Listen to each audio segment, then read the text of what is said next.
Okay, folks, it's 1 o'clock. We'll go ahead and get started here. We have two committee members.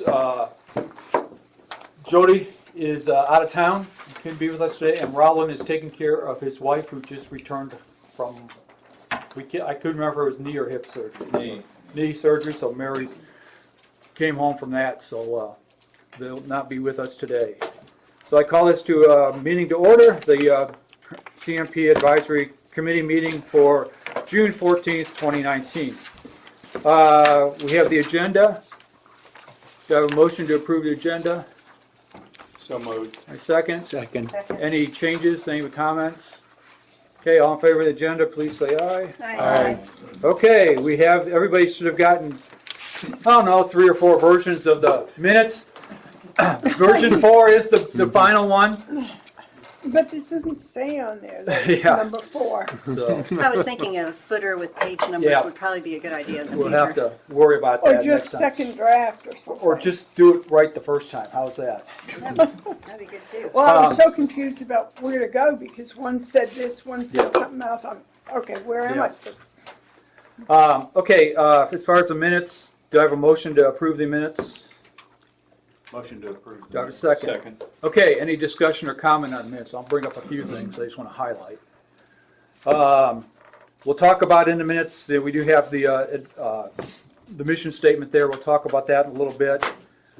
If you do have any other comments as we do these minutes, just feed them to Tom and we'll get them put in there, out there. So I think we're good on that. And then the other thing was the action assignments that we put in the minutes. So hopefully that will work for everybody to know what's going on. So anybody else have any comments about the minutes? I thought Tom did a really good job on getting these minutes there, and they'll go to the for the audience. We don't post the minutes until they go to the board, and the board approves the minutes, then they get posted. So just so you know, we're not holding back on minutes. It's the procedures of we put these in the way ours hit is we did May 10th and it didn't make the May board type of stuff there. So we got. Okay, all those in favor of the minutes, please say aye. Aye. Okay. Director Dixon, you're up. Well, my big deal here was the subcommittee for the marketing under you folks in the charter. And the charter has been finalized, and I want to read you a little statement here. It says, per the bylaws, Article 12, Section 4, appointment of standing committee members, committees may appoint subcommittees consisting of their own members or others as appropriate, provided the purpose of the subcommittee is within the scope of the charter's purpose.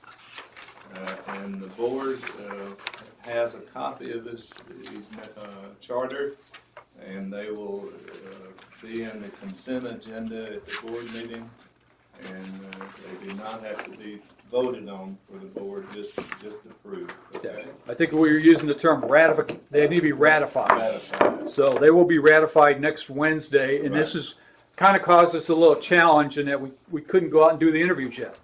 And as soon as we do this, then we can do the interview. Okay. Okay? So as soon as you do, as the board does their action. Right. Yes. So that puts us in a little behind the power curve there for Pam's group if we're going to try to produce anything what was requested by us by August. So we'll just have to, the board may have to be flexible with what you requested. Okay. Anything else? That's it. Okay, Renee, anything from staff? Did Stephanie leave you anything? That Yes, she did. She just wanted me to let everybody know that there is a new application form and user-friendly set of rules and regulations now available in P&I.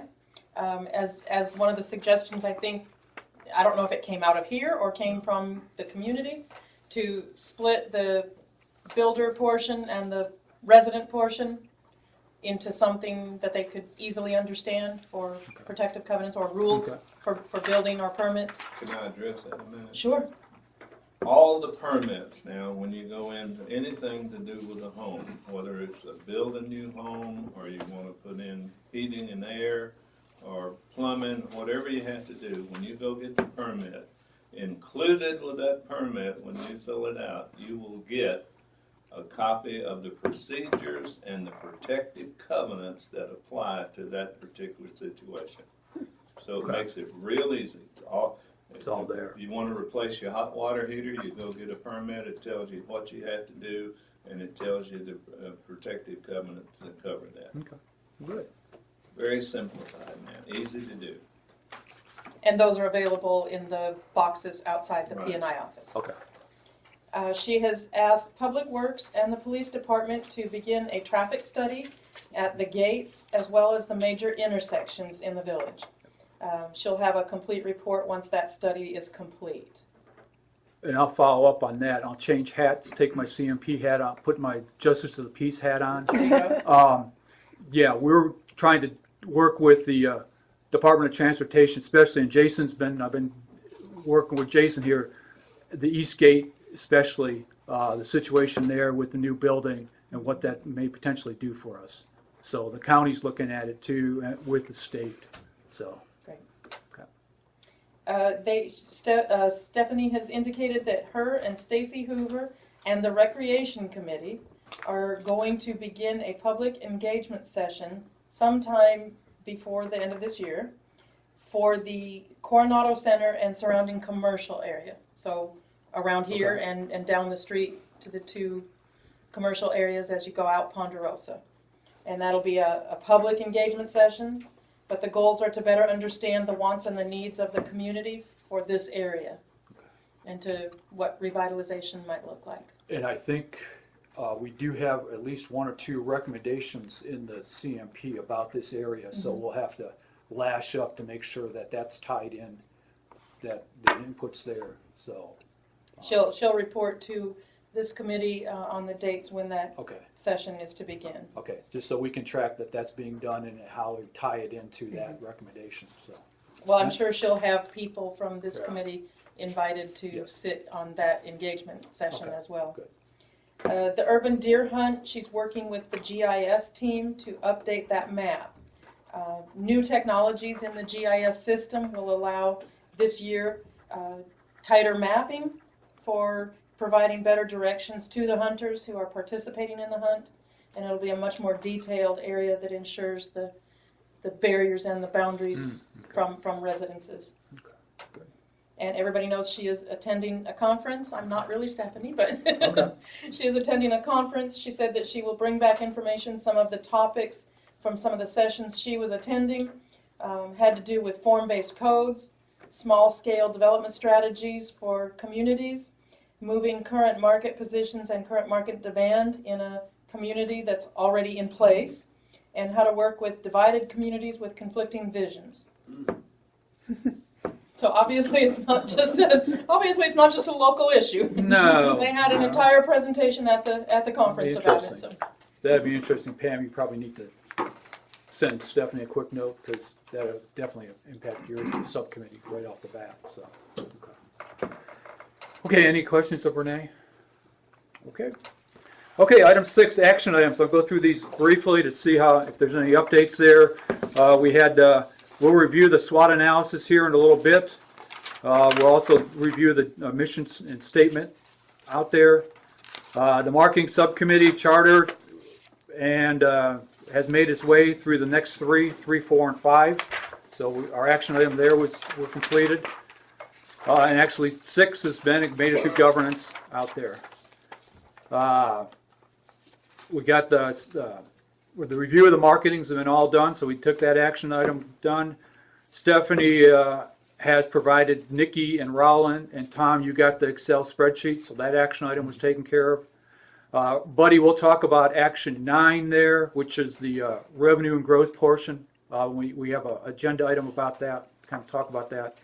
And then we'll reflect on deferred maintenance. Everybody's provided their inputs, and we'll have a good discussion on that. I think Murray's put together, and we can talk about deferred maintenance out there. So any questions on any of the action items? I think we pretty much will cover them all today, finish off those action items, and we'll get some new ones out there. So, Tom, you get all that? Okay. Okay, as far as old business, we'll start off with property owner education. I'll take a few minutes there. I handed out, there's a thing that says Dear Keith, type of stuff. They had a chance to kind of just talk about it. It's an individual who was talking about our marketing and our marketing strategy and overall the CMP type of stuff there. And it's one of those things to have a good engagement back and forth. I really like this because I'm a retired Air Force guy. He put it in Air Force Base vernacular, talked about building an Air Force base out there. But I want to use this as an example, and we'll talk about a few other examples as we get through a couple different agenda items. It's a two-way street on education. And this I put out to the people on the side there. It's a two-way street. It's for us to kind of take in what you guys are thinking, as well as us. If you're thinking something that, hey, here's what it really means, let's have that dialogue back and forth. They're not afraid. I mean, we have the CMP advisory email. Just send it in there. It immediately bounces back, comes over to me. If it needs to be sent to someone else, we'll send it to, if it's a deferred maintenance type of thing, I'd send it to Murray. But I want to use it because I like to encourage, let's have these discussions. I mean, if we want to have them face-to-face, it's great to have stuff like that face-to-face. But at the same time, some of us are, like to bounce stuff back and forth over the email out there. But I just want to use this as an example because this was an ongoing discussion about someone's feel about how they felt about the CMP. And there are good things and there are bad things. And we got to hear from the folks there. I mean, we're not going to make everybody happy, but we as a committee need to be exposed to all this stuff too. And sometimes it's not going to be sugar coated, and sometimes it is be sugar coated. We just have to see what it is. So any questions on the committee members there that if I get one in that kind of is your expertise, it's being bounced down to you. Pam, if I get one down on marketing now, it's going to start being bounced down to you too. To say, hey, you're going to be working the marketing side of the house. If it starts getting bounced on infrastructure, bounce it to Murray and type of stuff there. But I want us to be able to talk with the people in the community and not feel afraid to talk to them. And we can agree to disagree because that's what's going to be out there. If we don't talk back and forth, I just see us, just wasting some, expertise because the people in the community have expertise too out there. So how much traffic do you get on that website? Or not a lot. Not a lot. Not Okay. a lot. All right. Yeah. Not a lot yet. And I'll be very honest with you. I will be proactive. There are other websites out there in the village and to be proactive to say, hey, I see you asked this question. And I see Steve sitting over there. Steve had a question out there, and we'll talk about it later because it'll come up when Steve had a question. Say, here's what we're talking about out there. So, those type of things that I'd rather give people the facts and say, here's the facts. And just be honest with the facts. Keith and I had a meeting with Stephanie recently, and yes, I have owned property for many years, but I have only lived here for 2 weeks, so I'm still learning a lot of the different things. And they educated me on some things, and we said, this is some of the things that, is this public information? Is this something that everybody knows or should know? So one of the things that we talked about is including in our agendas from this point forward, like a 5-minute education moment where we would focus on things. For example, when we were at our meeting, she was introducing me to the GIS and the system and how they could put different layers, and if you ask a question they could point out things and what that meant. So that was new information to me, and I bet I'm not alone there. I think that there's a lot of people there. So one of the things that we had talked about is an action item for everyone who's sitting in the room. If there is something in particular that you would like more information on, we could use that as an educational moment. So when we get to the end of the agenda and we open up the floor for your comments and suggestions, if you have something, if you want to jot it down now and pass it to us, if you want to say it at that time, please do so, because then we'll incorporate those as we move forward. Okay, Nikki, you're up on SWOT analysis. I am. So we'll turn that over to you. Okay. One of the things that we did last time was we did do the SWOT analysis. Does everybody have a copy of it? It was in the meeting minutes. It's in your minutes. If you did not have it at that point. I think we had a good start in terms of where we had things for all of the various areas, the strengths and weaknesses, opportunities and threats. However, what we want to do this time is review it now that you've noodled it over for a month. Is there anything in addition that you would like to add to this? Because we'll finalize it here, and then we, as part of our charter, we have to do 4 of these, so quarterly one, and then we'll go ahead and go through the process of submitting it to The board. Stephanie. It goes to the Stephanie. staff, it goes to both the board and to the staff. Is there another seat over there? Yep. Okay. So, does everybody have a copy of it? We did ask for the projector. Is that all ready to go for me to Yeah. hook in? Yeah.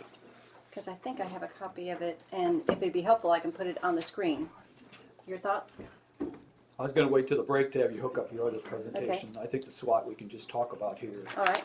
So, the strengths, we had, in terms of the CMP document itself, that's what we're focusing on in this one. Hey, good news, we have a plan, so that's a good thing to start. It is documented and it is comprehensive. Yes. Keith, I think it would be a good idea if you can put the SWOT analysis Okay. up there, Okay, because these that's people fine. don't have the minutes, All right. so they won't know. Well, or if you have it on there, just see if you can hook it up really quick. Take a break, We can try. because you're gonna have to have it hooked up for the second part of it. Yes, I will. So, Sorry. nope, that's not a problem. Not sure it's plugged in.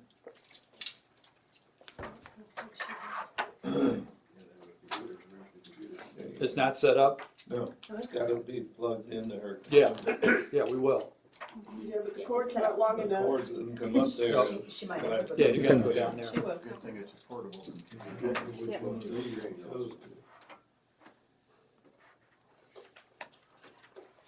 Keith, what's SWOT choice? Strengths, weaknesses, opportunities, and threats. It's what businesses do when they, they're looking at where they want to take their business, or, Will it show? in this case, we did it on the document, the CMP itself. She's got chord options now. I have chord options. I love options. There's a cord on the floor too, buddy.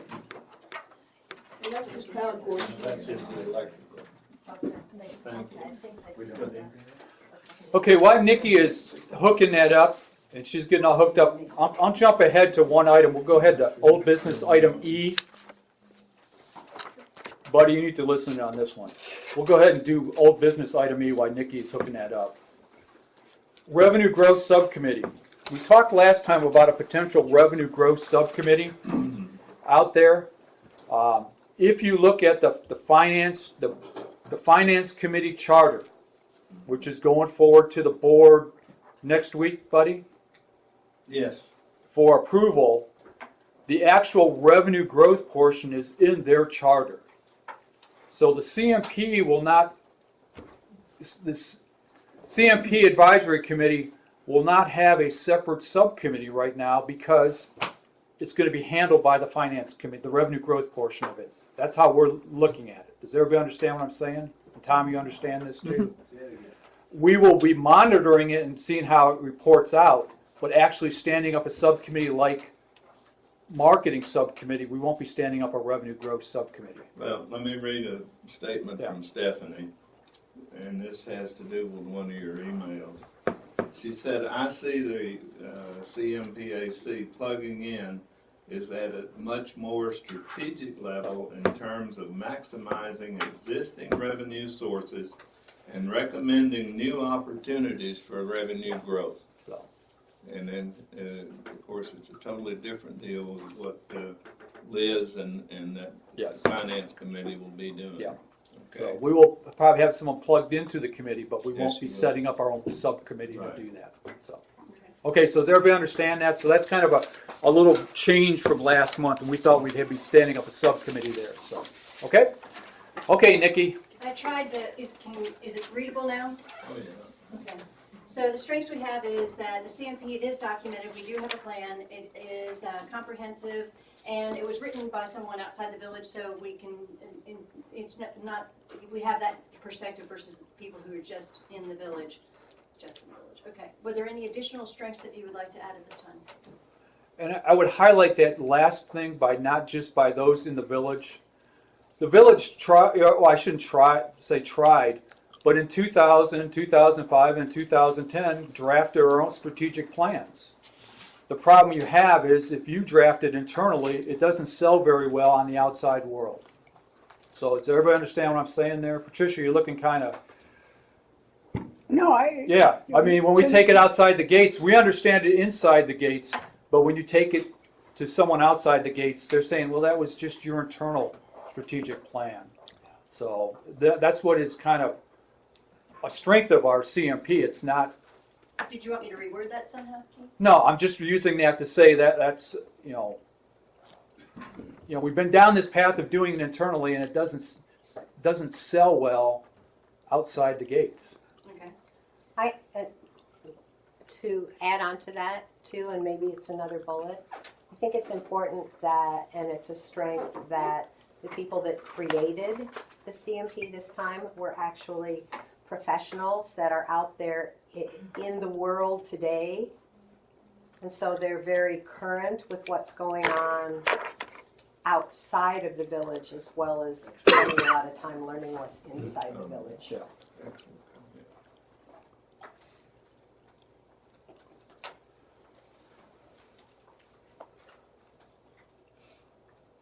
Is that okay? Yeah. Mhm. That sounds good. Okay. Anything else? Okay, weaknesses there. Weaknesses. We had light on infrastructure. There's not a lot of detail when it comes to the infrastructure portion of it. Some things may require additional steps that involve other parties. Dependencies between recommendations are not very clear. We'll get to the project management piece and talk about that more later. Fear regarding this plan, evidence of a fear of change. Need a shorter, more user-friendly version that's easier to understand. Not well understood. The audience needs to be educated. Anything else that y'all think we should add to that piece? Okay. Opportunities, what's external and positive.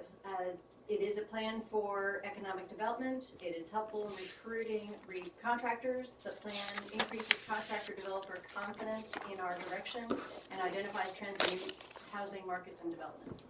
Do we want to change that second one? It says helpful in recruiting contractors. When I think of contractor, I think of the plumbing guy coming in.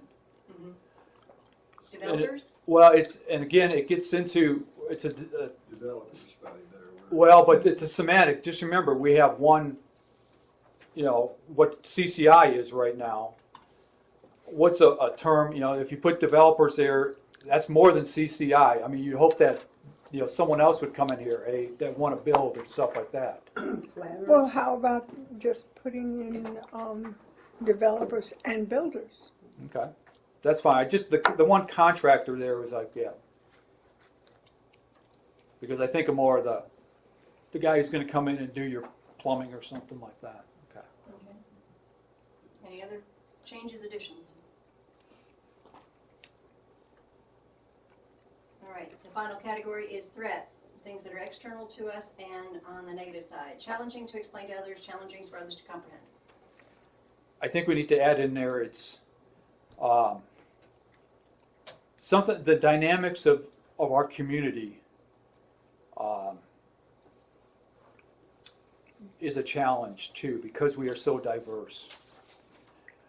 When you start from from working your way west to east, or east to then north to south, we are very diverse, and I think that's a challenge to us right now because it's not one item fits all. That's a threat to us.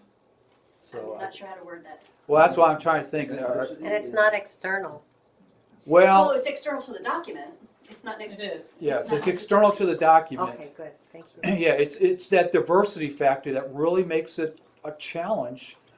And I think it's because one thing the CMP would recommend to do in one section of the village doesn't work in another section of the village. Well, the sheer size of the village, I think, Yeah. is one of the things, because we have enough people and we have enough area that we have to cover. Well, it just says diversity and size. I mean, that is a threat. How about to us. this? How about diverse opinions are causing misunderstanding and impediments to the development of the CMP? Yeah. Can you repeat that? Yeah, go ahead, Clint. No, I can't repeat that. Wait, didn't Tom write that down? It's just diverse opinions. Yeah. No, but it's being recorded. How about Yeah. diverse and conflicting? Diverse and conflicting Opinions of the opinions, community. just opinions and goals. Yeah. Are Of the community.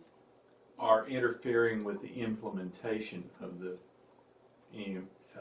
I would just leave it, it's a threat, and not even saying what it's doing, just leave it as diverse and conflicting opinions and goals. Because that is a challenge to any plan. I mean, when you have such a broad space and a broad spectrum of folks, it's easy to go into a section of a Hot Springs Village. You know, you go into Medeiros Gardens, you could develop that because you're very focused on Medeiros Gardens. But then you start talking other places and not the same. Maybe add, Nikki, just of the community, because there may not be diverse and conflicting opinions of small developers that it's being presented to, or partners, you know, regional metro plan partners or things like that, but the conflicting opinions are within our own community. And it should say within the community Within instead the of of the community. community. Within the community. Okay. Any other threats or, you know, we think out there? This is one that I've just started to coming up with, and I'm not sure how to do it. I think that it is very common to use terminology that resonates with some and doesn't resonate with others. I think that, for example, I hear the words, there are good parts and there are bad parts. I don't think there's any, I think the term good and bad is not really reflective of what we're trying to do. There are parts that I agree with and parts that I don't agree with, but that doesn't necessarily make them good or bad, because you have 5 people and we could look at one area and half the people are going to say that's a good part of it, and then the other half are going to say I think that kind of fits into diverse and conflicting opinions. What Keith Keck may think is good of the CMP, Larry Venable may think is bad. I'm actually talking more fundamental than that. That the terminology that we're using actually compounds that diversity. Yeah, it and does. It makes it more.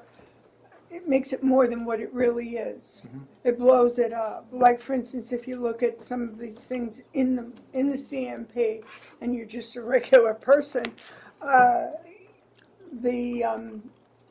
what the heck are they? They're on page from 203 to 231.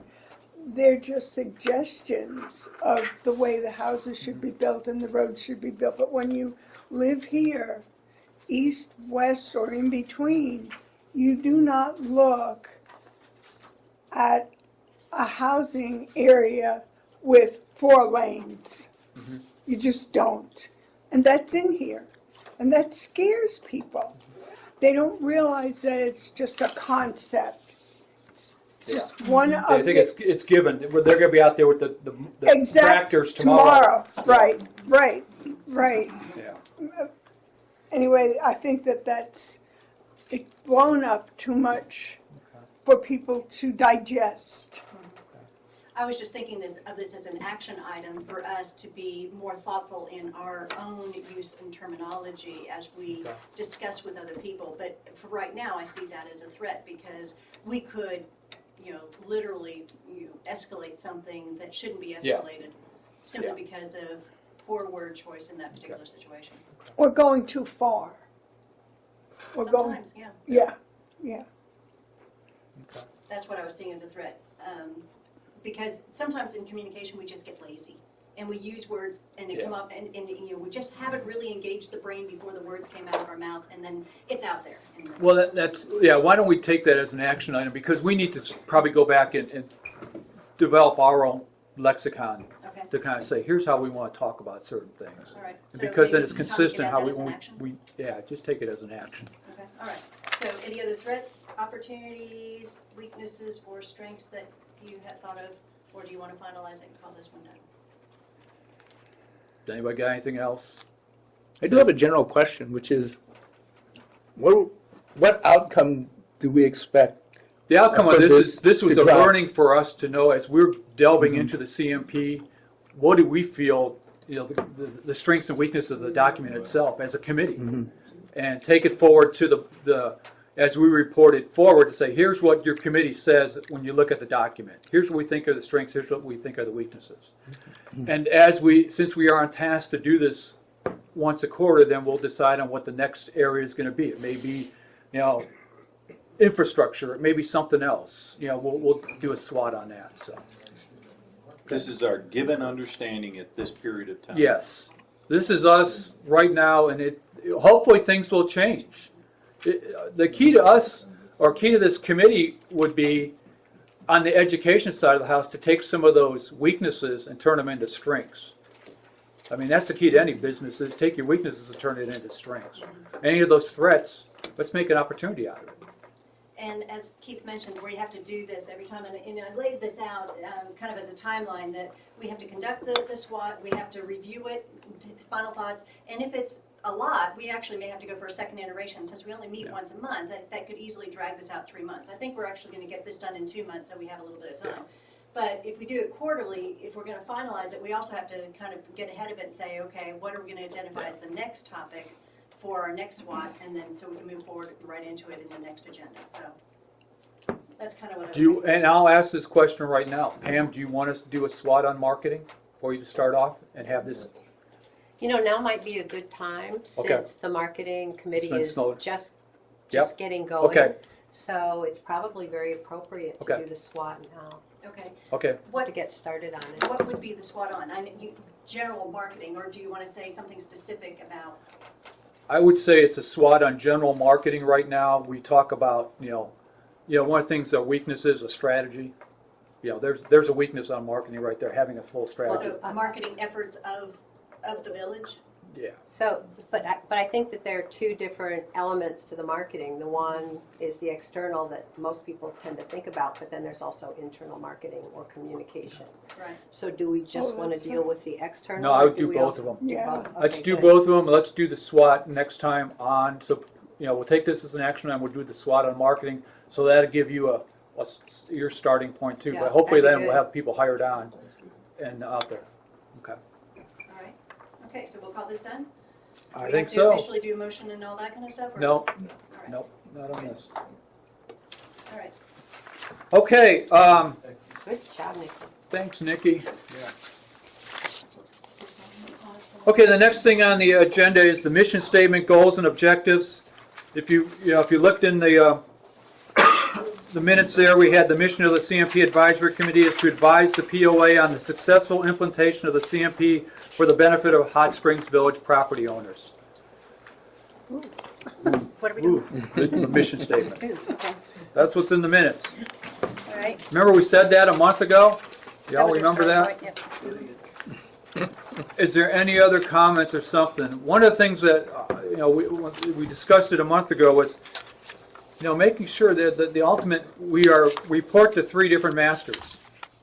We report to the board, we report to the staff, and we report to the property owners. So, trying to make sure that, ultimately, this committee has that mission. So, did anybody have any other comments on that? I mean, we can use this continue as a working, idea there, as far as our mission. I had a couple of thoughts, because one of the things is we want to keep it as short as possible as well. So some of the things that I had put as possible mission statements is ensure the needs and concerns of the CMP stakeholders are heard. Identify CMP stakeholders and their interests regarding the aspects of the CMP implementation. And then the final one I had was promote understanding of the CMP and provide insights regarding stated priorities. Do you So want we all want- those in the mission Do we want statement? Well, some those mission are different samples of things, because Do I was we- trying to think of what are Yeah. the key points. Do we want to use those as our goals and objectives? Potentially. Because some of those are good Yeah. goals and objectives. Yeah. So, I mean, right now, we had, Read and them the next again, one was Nikki. goals and objectives were, let's understand the CMP, communicate and educate, gain trust, and support, prioritize, and monitor, what were the goals listed, when we did this last time. Nikki, would you read yours again? They were good. Okay. There, the first one was ensure the needs and concerns of the CMP stakeholders are heard. The second one was implement CMP identify CMP stakeholders and their interests regarding aspects of the CMP implementation. And then the third one was promote understanding of the CMP and provide insights regarding stated priorities. We have Maya. I'm sorry. It's okay, go ahead. We have to define the word stakeholders for people who are reading this. We know, because we decided that we were going to use stakeholders as being property owners, right? Right. Yeah. Okay, but somewhere in the CMP, I read it, I forgot to write the page down. It Multiple said- times. Okay, yeah, it says staff, Yeah. It And- says stakeholders in there, it says, and, Yes. yeah, it says they are the property owners, the staff, the board of directors, blah, blah, blah. But the staff are not all property owners, which eliminates that from what we decided stakeholder meant. Somehow we have to get that across. Not that they are Yeah. not property owners or anything, but you have to make who's going to read this understand what we think a stakeholder is. So when they read it, they know if they are or they aren't. I think the word stakeholder is challenging for people that haven't been out in the business, in the Exactly. corporate community. Exactly. So if we could find, either do as Patricia said, either define the word stakeholders or find another word or group of words that are basic so that everyone understands what it is. I think that goes with Nikki's second objective, is to identify stakeholders. yeah. Yeah, Because a staff member who, and most of the leadership team are property owners, but the staff members who are not property owners are still subject to the success Yeah. of the CMP Well, for yeah. their own jobs. And they're That's still right. stakeholders. Yeah, so they Well- have a stake in anybody. the village succeeding. They certainly have a vested interest. Yes. Those who Yes. have a Yes. vested interest. Well, would it's not be- only that, it's also the businesses that provide services Yeah. to That's us. right. Yeah. That's right. Okay. They're all Let- The let's- county, you know, the. The lifeguards. Okay, here's what I'd ask you to do. Let's take this as an action item, Tom. Provide, you got to start there, Nikki. Provide other things you want back into this mission statement and the goals and objectives. I'll combine all these together because we need to have the inputs come back and so we can refine this. And then we'll bring it back around next time with a new type of stuff there. So Okay. this is kind of, we'll use this as an example. Last time we sent it out for deferred maintenance, for time, we'll use this as our discussion item this time, so. Well, it's important because the Yeah, public, just send it to me. the property Yeah. owners, we don't need misunderstandings. And as we found, stakeholder causes some misunderstanding. Okay. The word in section 4A of our charter makes an attempt at defining stakeholders, so please, review that, Yeah. Nikki, as you're rewriting. Okay. We'll get, in fact, Nikki, why don't you and I get together and we'll set up and see if we can. So send us the information, and Nikki and I get together, and so that when we come out in July, we have a little more. And this is goals and objectives type of stuff too. Okay. It's not a big hurdle. I kind of want to re-summarize Yeah. what I think, what makes sense to me anyway. I personally don't have any problem with the mission statement. And I like your observation that it seems that we're really discussing goals and objectives. Okay. So I don't hear any strong suggestions that the mission statement as drafted is really under strong consideration for change. I mean, it's still I think might the be- one question we have to talk about is the stakeholders issue. Do It's we have not to? in the mission Yeah, it's statement. not in the mission statement right now. That's why I took Right, my okay. note here is, if we're in the mission statement, we go back to discussion about Okay. how we potentially could put stakeholders in the mission statement. Okay. All right. That's probably the one big thing of the And maybe we mission. don't need to. Read the mission statement again, please. The mission of the CMP Advisory Committee is to advise the POA on the successful implementation of the CMP for the benefit of HSV property owners. And we did discuss that particular Yeah. issue in the prior meeting, Yeah. so you just want to revisit. Yeah, we'll just That thought process. revisit Okay. there Okay. type of stuff. And again, then we can build the goals and objectives. Because Mm-hmm. I think Nikki's, all those things, there's a few things that we could maybe build into the Yeah. mission statement, but a lot of that goes straight into good goals and objectives. Because, too. yeah, the mission statement, generally you want to fit on a bumper sticker. Yeah, But we have infinite yeah, flexibility with the goals. goals and objectives. Okay. Okay, anybody have any problems with that? Everybody understand what, we're gonna have that action item? Okay. So we'll continue working on that. All right. Okay, we already talked about revenue growth subcommittee. Okay, Murray, it's all yours. Definition of deferred maintenance. Okay, deferred maintenance. I never want to hear that word again. Oh, really? Well, wait a minute. Hold on. Wait a minute. I did skip you. I skipped you. I skipped marketing. Oh. Yeah. Yeah, I'm sorry. I'm sorry, Murray. I got ahead of myself then. Go back to the dugout. Okay.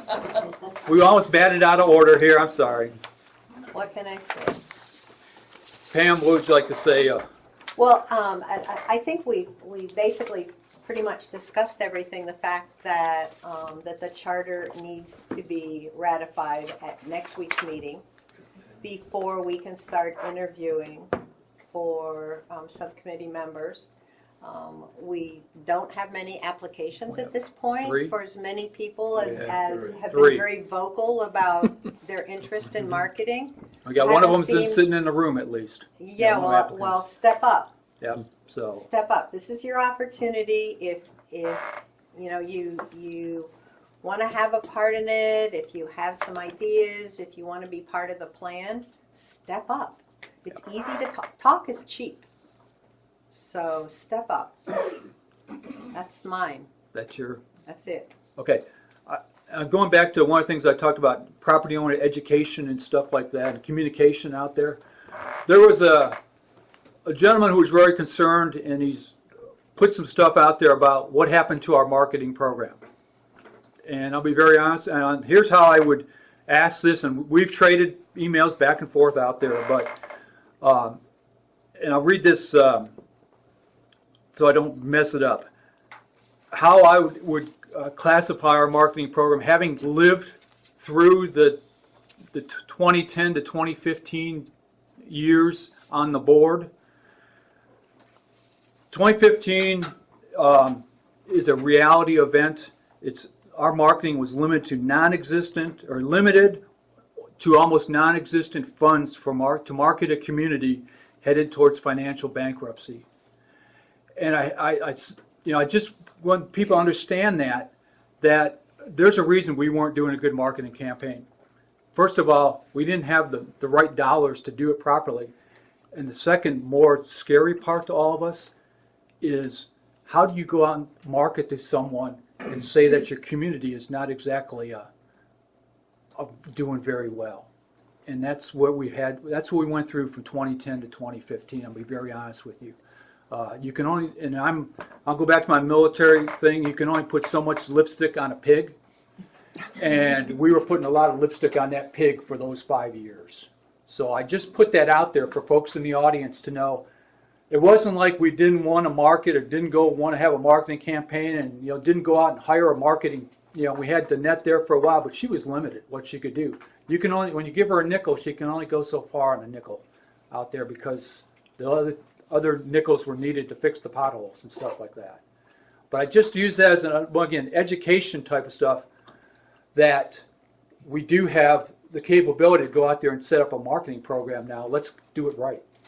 And I think that's why, there's a big discussion, is it on this committee or is it on a board committee type of stuff? We got the shot at it right now, Pam, and no pressure there. Yeah.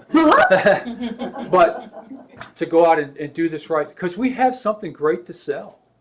I mean, this village has some great stuff to sell. If you look at that, the 50 places to retire, we are so unique compared to the rest of them.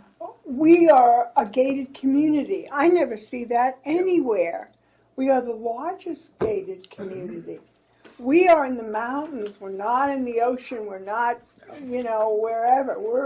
We're so unique. We have so much. And some of it, I think the gated community aspect is extremely important, especially if you're targeting retirees or if you're anxious to get families in who have little children.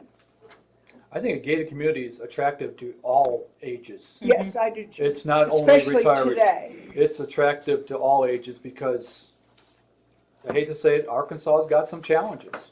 I mean, you turn on the news last night and it was like whether it was in Little Rock Hot Springs or down in Sparkman, Arkansas, it was not a good day for the news there as far as, Arkansas and one of our issues out there, so. Well, it's national. We It have is. problem, Yes. it's, Yeah. we are an island, so to speak. In the And, mountains. when I tell people about this place in Dallas, they're just like, wow. My nephew comes from Dallas and he just bought a townhome. Yeah. Yeah, he's So a it's- minister. But it's tough, to market when, to be effective in marketing, the prospective purchaser has to be in the right place. They have to be financial, they have to be so all those The right things. place, the right time. Exactly, and Right ready message. to act. But, you're exactly right. We were not in a good spot before. We didn't have the money. And marketing takes money, it takes people, and the other thing is, it doesn't change overnight. The Well, other I think thing, the other I'm sorry. challenge was that people that have lived here in the village for a long time, I believe as I've talked to them, they were used to a lot of really heavy-duty marketing that was done by Cooper, who spent millions and millions on marketing the village. And once Cooper stopped that and pulled out, there were no millions. Yeah.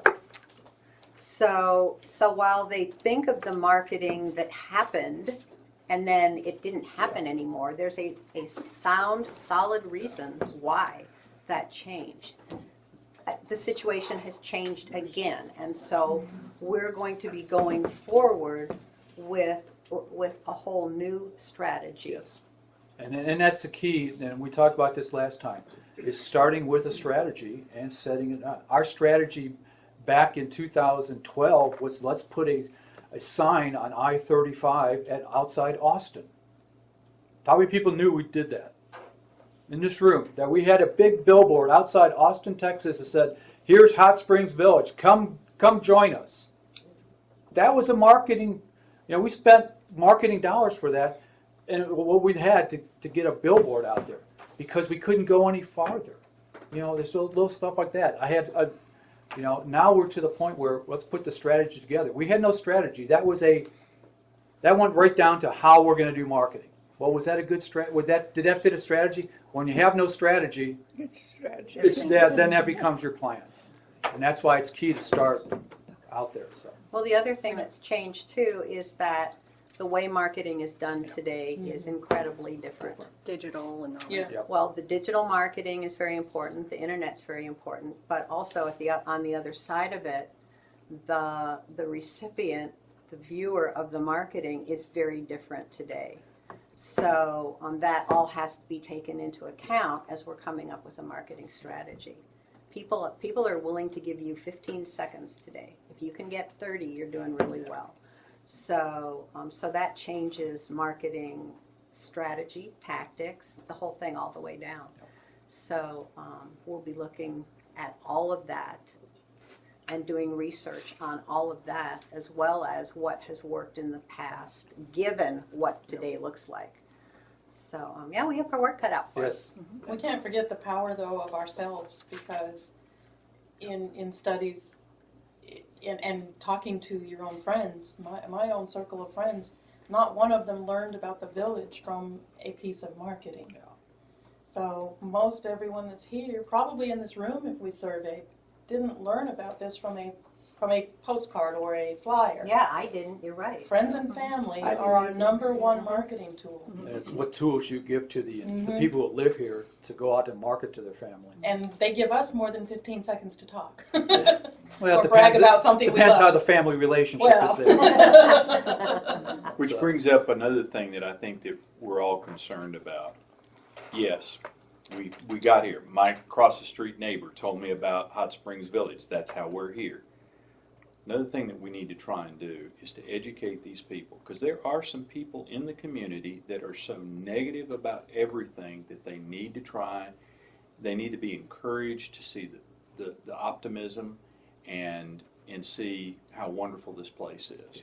Yeah, they're here for some reason. And- They found something they like. And there's some people that they just simply don't want change, and it's a fact of life. But this is radical change if you look at the picture. Well, again, Yeah, Patricia, we're so big. yes, I And realize that. That's kind of one of the challenges we have is we are so big. And we're already so diverse in some products out there, but, how do we communicate, here's what this really, Yeah, that's kind of exactly. the biggest thing. We have other things too. We've got 4 distinct seasons. Yeah. You don't in Florida, you don't in Arizona, you don't in Texas. We don't have it, when I tell my friends, it's 15 miles before I hit a stoplight. Yeah, those are the, and then you look at the pictures in here of Yeah. 4 lanes and it's not Yeah. exactly. It's like living in a national park. Yes. We are living in a national. Okay. Okay, Okay, we can do Pam's work for her. We don't want to take everything. Yeah, take Again, copious notes about it all. again, folks, I put just like Pam put the plea out there. We're looking for folks who want to be part of this marketing subcommittee effort because it's there's a lot of people who like to raise their hand and says here's how I do it. Well, you got to be part of, Yep, we're hiring. Yep. Is what I'm saying.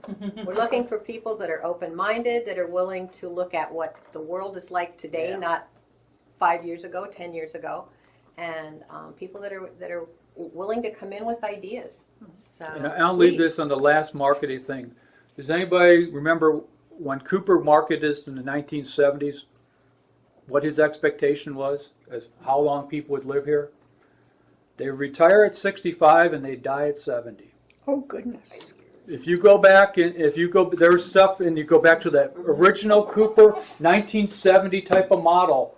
That was when you think about it, when people were retiring in the 1970s, they retired at 65. They got Social Security, and they maybe only lasted 5 years. oh my gosh, some That's of us where are the past the terminology expiration came date. That's where the terminology came So, up. so for us today, we can't market the same way as Cooper marketed. That's what I'm using as an example. The 1970 marketing strategy is a lot different than the 2019, 2020 marketing strategy. Well, his philosophy, and that's how it got the name of this is God's waiting room. Oh, gosh. no, don't put that in. No, So- no. That's, Okay, on that thought, buddy, yeah. Buddy, now I'll what's turn it over to the Murray conflict? since we've gotten into this and, we got you. Okay, deferred maintenance. Okay, thanks for that, Pam. That makes maintenance seem really straightforward.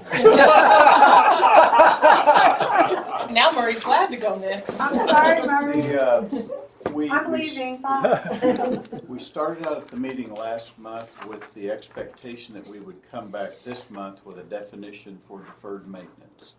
Now, of course, the objective that we left last month's meeting with is the reason for this definition is so that we'll have some guidance to provide the POA staff to quantify the amount of deferred maintenance that's identified in the CMP. As you know, I forget if it's section, well, I guess 5 and 6 identifies how many different tasks and the associated dollars with those tasks.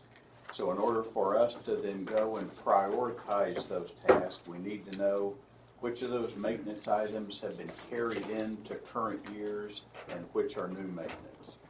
And I'm very pleased that Jason's in the room here behind me because most of that effort will fall with him or his staff.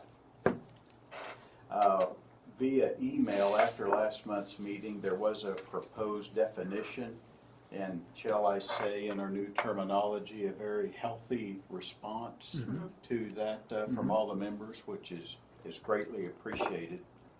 I'll just paraphrase some of the responses here a bit, and if I get that wrong, please feel free to help me out. One consideration was that the initial proposal would be seen as negative by staff. And let me stop right there before I go on. I just want to make it clear to all my fellow members that I would be the last person in this village that would ever criticize the POA Public Works and Utilities staff. That was in no way my intention to offend or blame that group. They have my profound support thanks for everything they do. Yeah. So I reviewed that initial proposal at a public services meeting where Jason is the staff liaison. The members told me to follow the KISS method. Everybody knows the KISS. Keep it simple. That was actually upgraded at the meeting by Jason. He proposed the KIST method, which is keep it simple for temple. So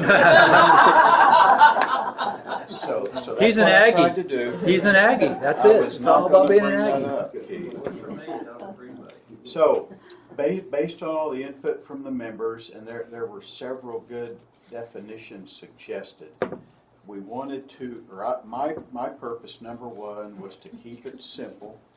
We didn't want to get ahead of ourselves with requiring a lot of differentiation that we may not even have the information to do in our current systems.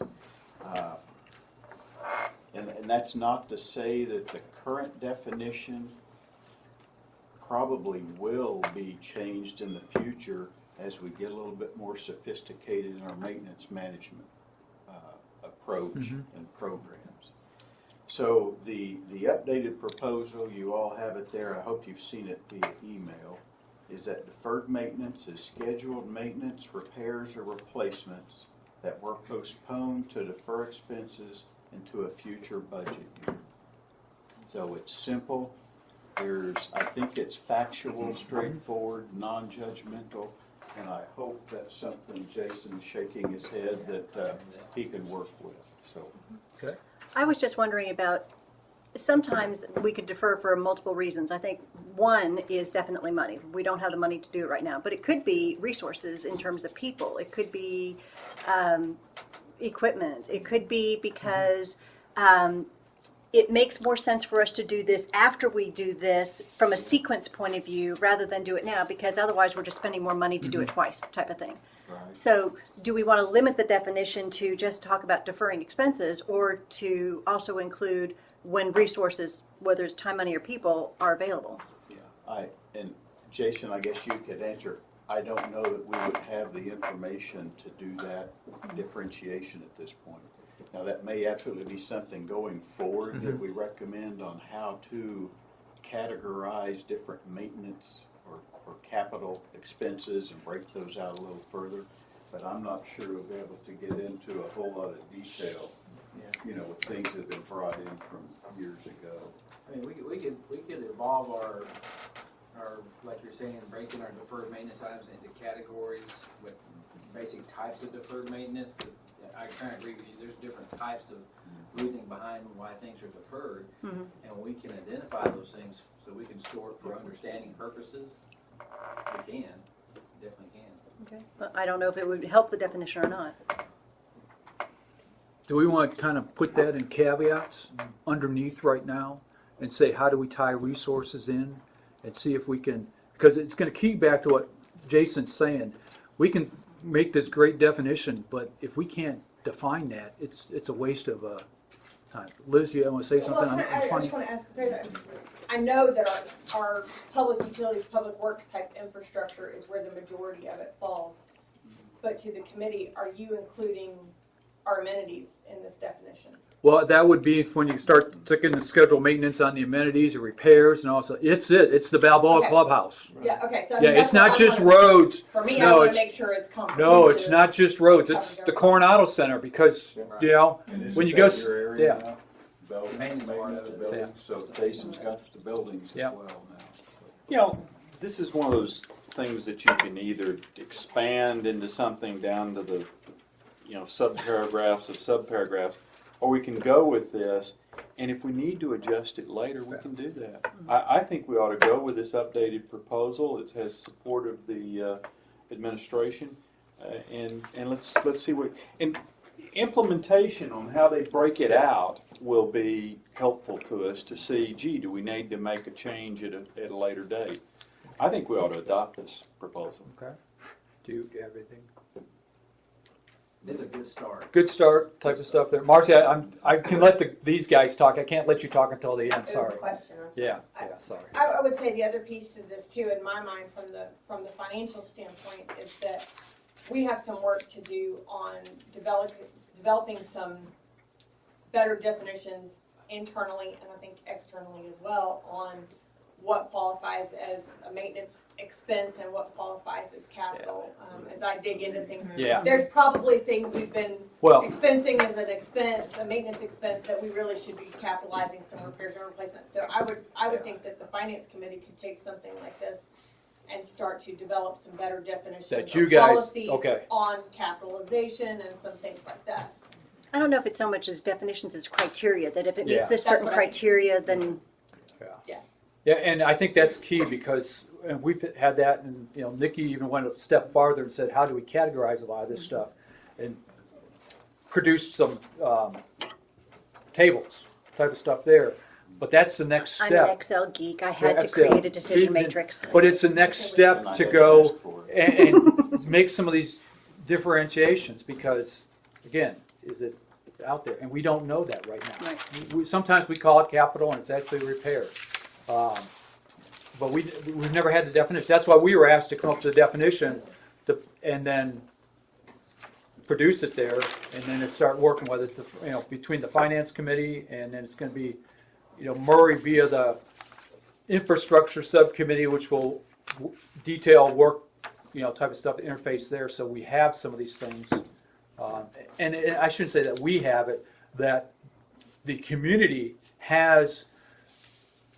We can throw out a number, but here's the calculations behind that number.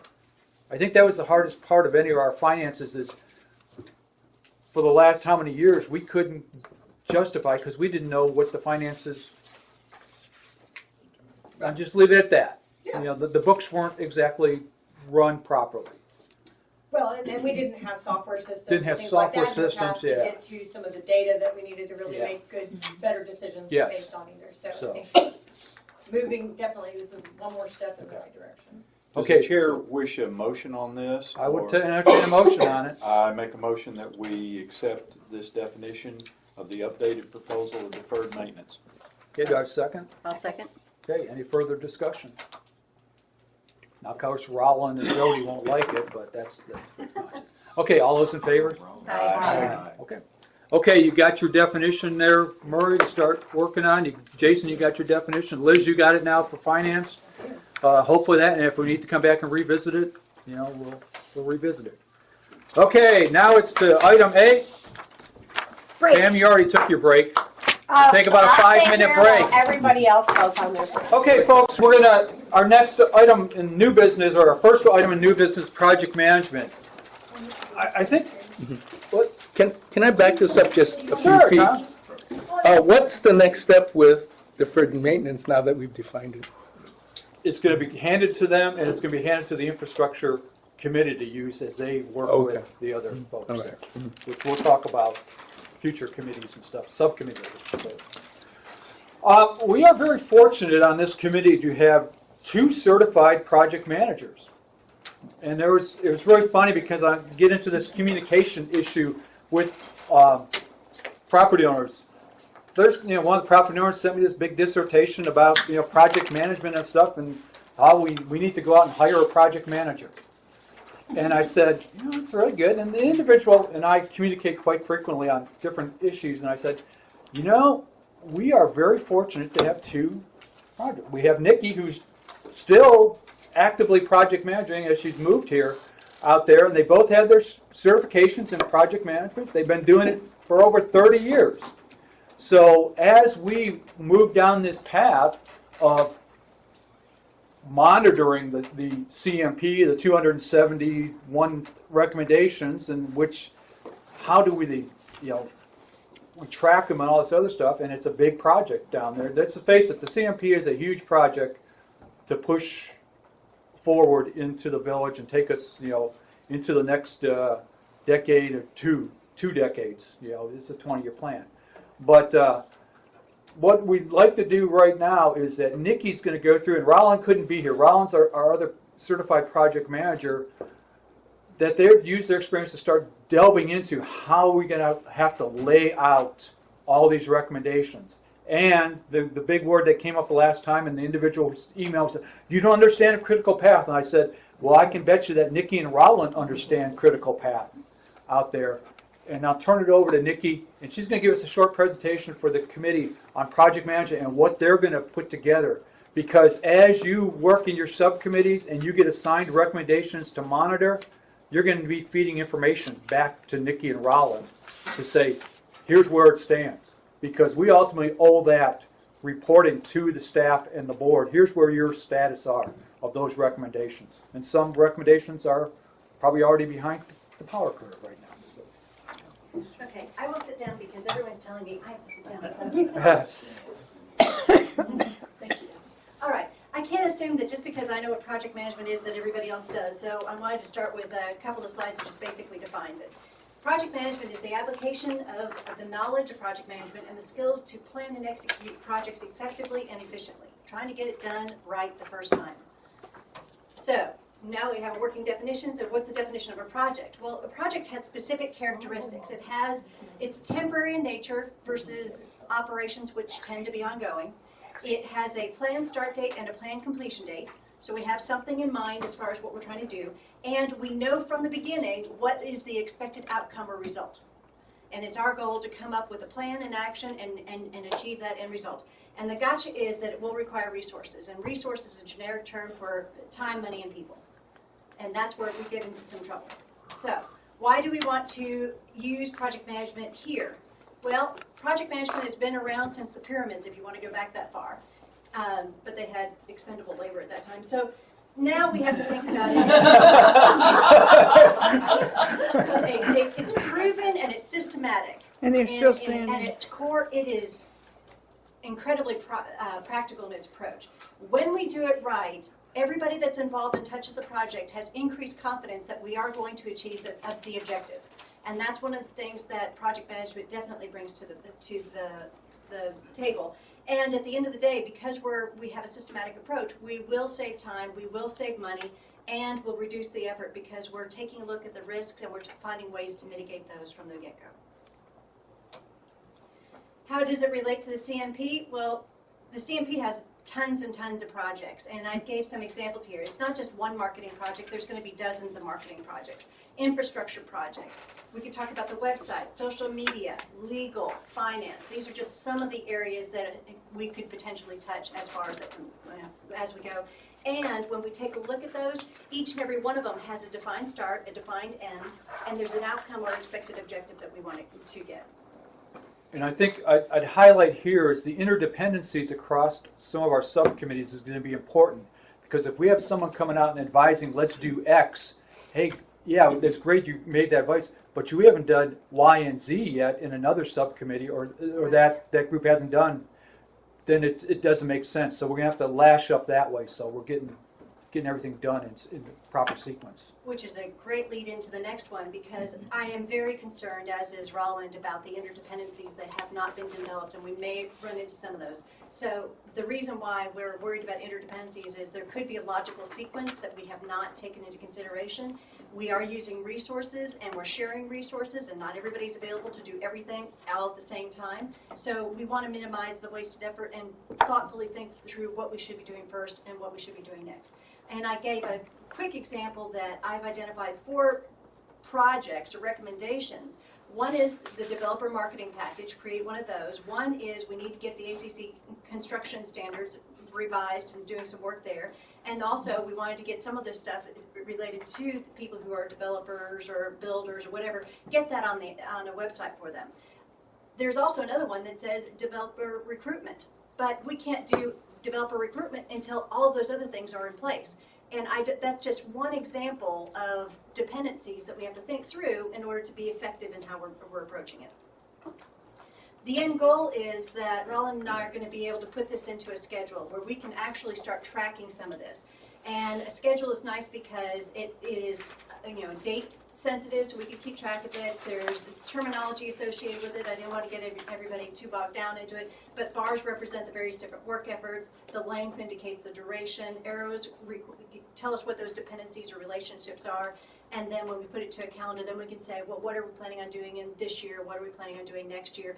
And the cool thing about the software, because of all the stuff that's built into it, is if one thing slips, we could see the cascading impact of all the other things. So we could start taking some proactive measures now rather than wait until later. Based on that, I've come up with some recommendations, or some concerns. The first concern that I have is that when you read the CMP, some of those are incredibly vague or not defined, and I got some examples here. The POA should develop a cost-benefit model that incorporates inputs. Okay, what inputs? Consolidate marketing efforts and streamline the marketing message as recommended elsewhere. Okay, show me, where is that? Other managed options, alternative options may be available upon further research. How am I supposed to figure out what this recommendation is if I don't even understand it, or I have to refer back to, as is the last one, go back to observation 7 to see what I'm talking about here. But it doesn't say anything in this. I mean, that is the entire recommendation. Refer to the observation. Well, I don't know what to do with that. So these are some of the concerns that I have, because I can't deal with fuzzy personally. I need more detail. The second one is that if you look at this book, we reprinted it last year, and there were some things that were planned for last year, and we don't have an update on what happened. I mean, we know you planned to do it in 2018. Did it, in fact, get done? So to me, that means that the status is not current. We're in 2019. I want to see where we are right now as of 2019. 78 recommendations were planned for 2018, which represents 29% of the whole. I want to know how many of those have been completed. I want to know if they weren't completed, are they going to roll over into 2019? And if so, what are we taking off the plate for 2019? Because there's only so much we can do. And then finally, of those that were not done, was it because they couldn't be done because of some interdependency that we didn't identify, and it's basically just holding it up? So let's figure out what those are and if we need to take a different plan of action. The third concern that I have is that there are 6% of them that are of the recommendations that are indicated complete. But in the project management world, we don't do trust me very well, because you get bitten by that. You told me you're done, but has it been verified done? I mean, objectively, measurably, by some third party or whatever, has this been, is it done? And I want it measurable and clearly defined of what done looks like. The last one about how much money did it actually take, and is that more or less than what was estimated, that's going to help us with budgeting. Because if we are not doing well in budgeting and everything costs twice as much as what we thought it was, then obviously that has impacts to what we can do, because we had to spend money here, which means we can't spend money there. The fourth concern that I have looking at the CMP is that when you look specifically at the implementation tables, there is a whole bunch of them, literally a third of them, 97, have their status as ongoing. Well, to me, this is a real challenge, because how do we budget for something this year if all I know is it's ongoing? I need some, what do you plan to do? And that's what you're using to justify your budget. And I give just a pure example. This is from my head. This is not from anybody, so please don't yell at me for that. That I took a look at 3.6.6, which is the recommendation is continue to enhance the HSV golf amenity resources status ongoing. Again, so what are you doing last year, next year, the year after that? And hold on that one. Use this as an example. Okay, you got it right there. Yes. To go to the task, to say these are specific tasks we're going to have to go in and look at. But these are my ideas. These aren't the actual ones that we're getting done. I was just saying, but if I was going to build a schedule or a budget to it, in 2018, my ongoing, because I'm going to do it for the next 20 years, these are the 3 things, the 4 things, the 5 things we are. And if I'm going to redo a cart path, what does that cost? Put that in my budget. If I'm going to replace X number of carts, how much money is that? This is why I put this amount of money in the budget. So I really think that we should be tighten that up in terms of the ongoing, to say, okay, well, tell me what you're doing this year, and this is why you're putting that much in the budget. And I will use this as we break out into subcommittees, each subcommittee is going to get certain recommendations. It's going to behoove the subcommittees to go into this, make sure the detail is out there on these recommendations. So if you get if you're on the amenity subcommittee, golf's got to tell us this, or the folks need to say what are the steps of what needs to be going on at Cornell Community Center. We need a new roof, or we need this, or those type of things. I will tell you that the staff has a lot of this stuff. Yes. I mean, it's buried in the pages. I mean, you can sit there and say, here's what we're going to do. Because this is important to this committee also, and to the community as a whole, to know what has fallen behind. Because this ties directly back into deferred maintenance. And I'll use an example. Cart path improvements at Balboa Golf Course. Okay, who was here when we were going to fix Balboa Golf Course the first time? Some of you lived here. Nancy, what was that, 2003, 2004? 2003, 2004 is when we were going to fix Balboa Golf Course. What year is it now, Chuck? Wow. 2019? 19. If you drive on that first hole at Balboa Golf Course on that cart path, you are taking your life into your own hands. Literally, there's a place where you could go into the creek really easily. But it's been 15 years, and this is, I'm just using it as an example of what Nikki's talking about, is tracking in the recommendations, and these all fit together, how this all fits together. So thank you for that lead-in. So we do have some recommendations. From a project management perspective, the first thing that I would like to do is work with the staff and whoever is assigned to the things that were assigned and were scheduled for 2018, and really determine what the current status is. If they're done, let's call it done. If it was not done, how much was done, how much is being, moving forward, et cetera. So we really truly can update those tables based on what we now know. The second one is once we know where we are and we know what we want to do, then Roland and I can take a look at it. We can create a viable schedule for both the 2019 and as we get more information, 2020, 2021, et cetera. We can put that into a schedule. So we really have a methodology of gathering the information and tracking it. The third recommendation is I really think we need to apply project management principles specifically around scheduling so that we have a better handle and grip on what should be happening, and we can look at the schedule and get updates accordingly. And that could also be something that we could use for reporting to both the staff and to the board. And I would, Nikki, just go, this is more than just the staff going to. This is going to the Public Services Committee, because I know, Murray, you're going to be supporting Jason on a lot of this stuff, I would assume. I mean, the actual Public Services Committee, or the Golf Committee, Rhonda Haynes and the Golf Committee supporting Tom Heffer on these type of stuff. Because it's going to be going to these committees to say, where's all this left? We don't have, well, I shouldn't say that. We have some of these pieces out there. Jason has pieces on different parts of the infrastructure. Tom Heffer has stuff in there. It's just not put into all this, because where does this all tie into, folks? It goes back into the budget. And that's where we don't have the linkages and where project management comes into. So we have all these ideas, but we're trying to provide something to the CEO and the board. Here's your linkages. And the beauty of using these scheduling tools is that I can put resources in it, and I can slice and dice, and I can create a report. But that's where the finance committee comes in. That's going to be stood up. Again, there's going to be linkages that we don't even know right now between people in this room and people sitting in other committee rooms and people who sit in the POA headquarters. But this hopefully tries to bring all this together, because this is what the plan was telling us, all these things we need to be looking at. We're trying to implement this plan, but we got to put it in all these pieces together. So. And as Keith and I have discussed, I really think that this is where we can bring some value add as a committee to help guide and provide information so that good decisions can be made. Because if you don't know where you are, any road will get you there. So not only that, this will help us educate our membership, the property owners, that we all have a job to do, that we can talk to them.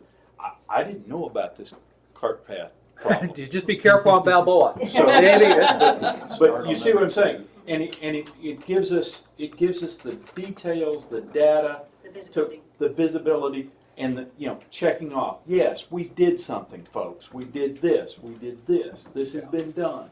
That's very important. Not only doing it, but communicating it. That's Exactly. In a way Because the outside group that came here and walked our golf courses and did all this stuff that was part of this development's plan, they told us where our warts were. They weren't afraid to tell us where some of our warts were. I mean, that one guy, I forgot, he was a Canadian guy. He was brutal a couple times, and you just want to go, ooh, man, I don't. That hurts. So, The fourth recommendation is let's take a closer look at those ongoing things and have realistic annual objectives so that we can really estimate, budget, and track those. The final slide I have is utilize the project management expertise that are available. Rollin and I are here, so we can help, and we are more than willing to help, so let's go ahead and do it. The next one, applying project management practices so that we can get better at our estimating and forecasting capabilities. And then finally, let's size those planning efforts so we can really see if it matches what our current resource capacity is, because there will always be more work than we have hands to do it. So let's be realistic. We can't do everything today, so we've got to prioritize what we're going to do today, what's going to have to shift there. And sizing it, I mean, we could be easy, what we refer to as t-shirt sizing, small, medium, and large. That's all we're looking at, is at the start. And then we can figure out what is the foundation behind it. Okay, is that blown everybody's mind right now? Because this is Great job. Yeah, but this is, if you're going to have a master plan and want it to be implemented in a fashion, and I'll use as the example, and Jason will love this example. How many roads did we pave and then have to tear up because we put culverts in? But that's a practical example of where project management would have been used better to say, we know we got to replace this culvert, don't pave the road. And that's, we've gotten to that point. Just remember these are recommendations. Yes, recommendations, That have to be translated to actions, Yep. if approved. if approved. And again, Oh, Go ahead. sorry, I'm just gonna ask, what software do we need, Nikki, for you to make all this happen? I have it, there's no need for you to have it, but I can export it to an Excel spreadsheet if you want it, or I can PDF it. Good, that was the answer I was hoping for. yeah. Yeah, the software, the scheduling software is $1,000. I don't think we want everybody to get it. But I have it, so. Okay. Thank you. Thanks. Any other Okay. questions? Just want Yeah. to, Tom, go ahead. I'm not sure where my comment is going, but I've stared at the 271 line item recommendation on numerous occasions. I finally concluded that I'm not a big fan of it, and I think you hit every problem I have with it. And let's just start with the line items. Many of them are simply vague. Yes.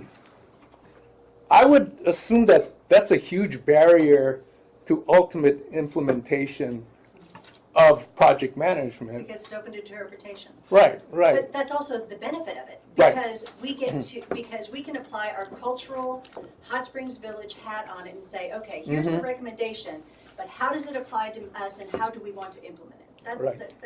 That gives us the flexibility to define it. But we need to define it. Right, When it's right. time to do it, if we're going to do it, we need to define it for what makes sense for us. Because my bottom line is, I don't see how we can go forward without that whole section 5 being reworked significantly. Well, I think it's not so much reworked, but Clarify. Expanded. Well, clarified.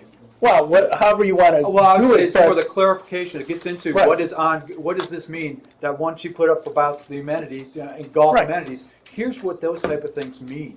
And we need to, and that's behooves any of us, in the staff or in the board or committees, to know what the next level of detail is. Right. We're just looking for that next level of detail. So as an action item going out of this, one of the things, and Stephanie knows, I've talked to her a little bit about this, but, we want to sit down with the various different people, especially those in 2018, and let's just, talk to me, let me understand, and then, from those conversations, I'm going to be able to fill in some of the holes that I have in the schedule, and it will mature and grow, and then we'll have something that we can report with. okay. Pam? As I'm watching this and listening to it,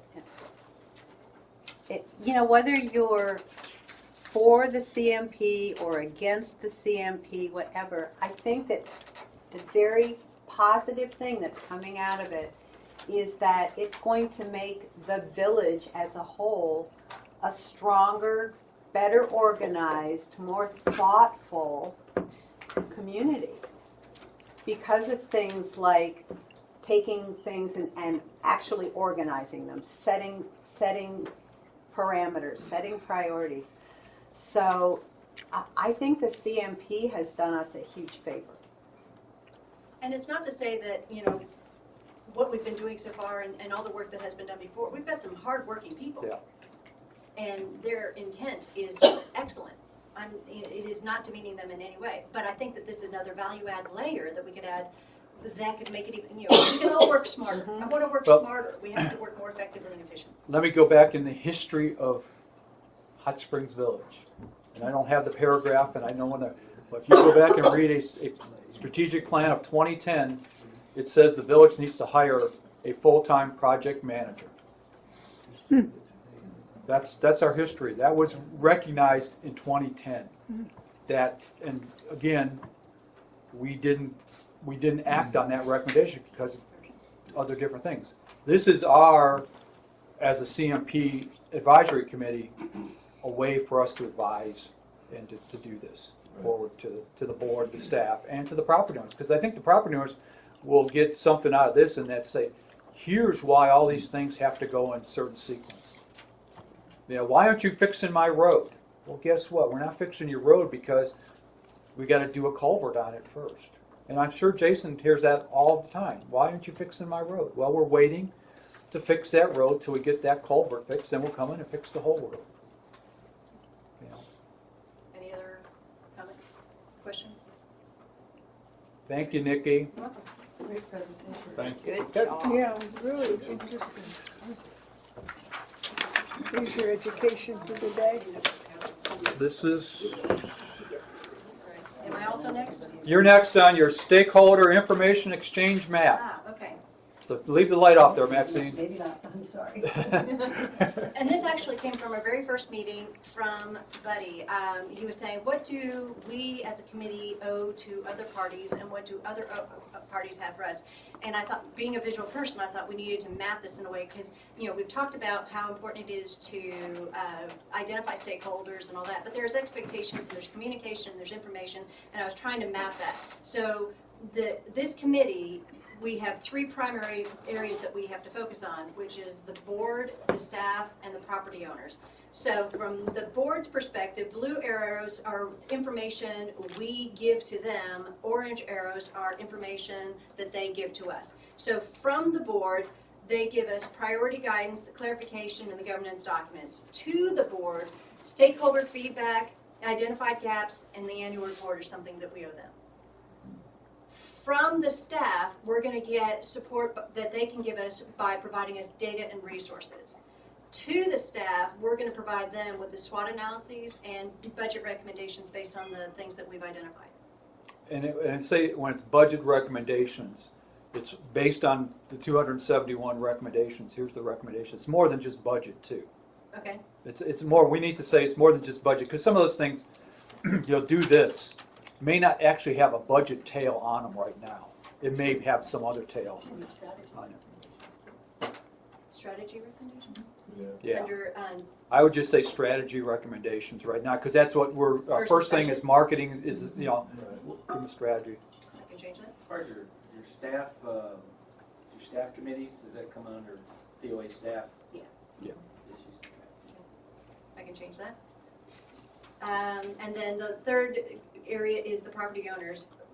From them, we get feedback and inputs into the process. To them, we want to do process transparency and, of course, our communications. Can you think of any other areas? I mean, just literally Do we want to put exchange of the word information. education in that bottom one? We talk about trying to communication / education Okay, I can do that. of the CMP.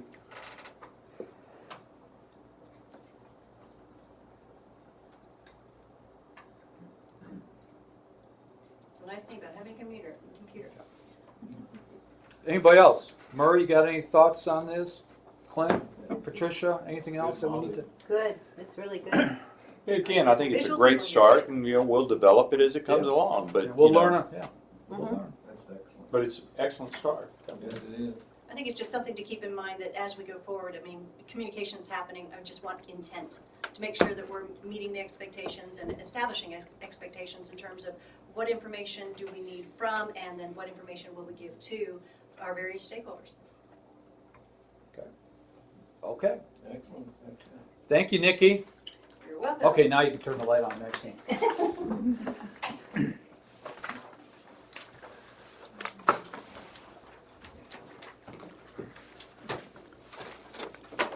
Okay. Item 9C, Land Use Subcommittee. Rollins not here today, but Rollins is going to be the person tagged with being the Land Use Subcommittee out there. And let me kind of use kind of a, what we're talking about here on land use and everything like this, and out there. And I'll use this as an example. And Steve, I'm going to use your example. Yes. Okay, just want to let you know, using your example. Steve had a question out there about, there was something out there in the CMP that talks about access to lakes, trails, and neighborhoods and neighborhood parks and stuff like that out there. I saw it sitting up on next door there. I tried to answer it the first time on there about, he was talking about strategic land acquisition. Let's get the basics, strategic land acquisition. This is something that, as we look out there in the future, one of the things, and I kind of missed with Steve at the first part about it, I said, think about the areas we want to maybe take out of development or take out of infrastructure uses. We have some areas here that have no houses and very little road infrastructure. How do you pull them out of? But half of them, the lots may be owned by the state. We own a quarter of the lots, and the other quarter of the lots are owned by individual things. So that's part of a strategic land acquisition, is maybe to pull those out of development and just become a natural area. That's going to stay. We don't need to build any houses in there or have anybody come to us building houses, because then we got to run pipes and everything else here.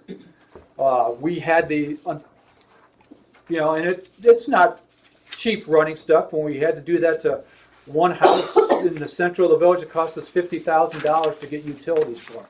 That was to one house when we had this done out there. So that's kind of strategic land acquisition. But then Steve came back and he asked me, well, what about trails and parks and all this other stuff?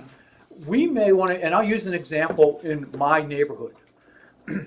Our neighborhood likes to get together. We have a POA lot in our neighborhood that maybe it stays as it's already a strategic land acquisition, that if you want to ever develop a neighborhood park, you developed a neighborhood park.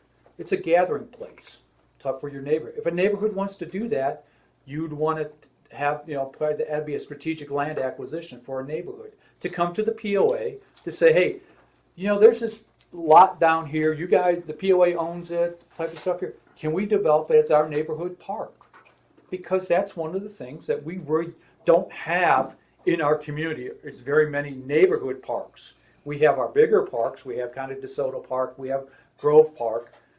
But just that little gathering point of 50 houses, we don't have that. That's a community type of thing. We have a lot of great neighborhoods here that get together like we do in our, someone's driveway when we have our neighborhood event.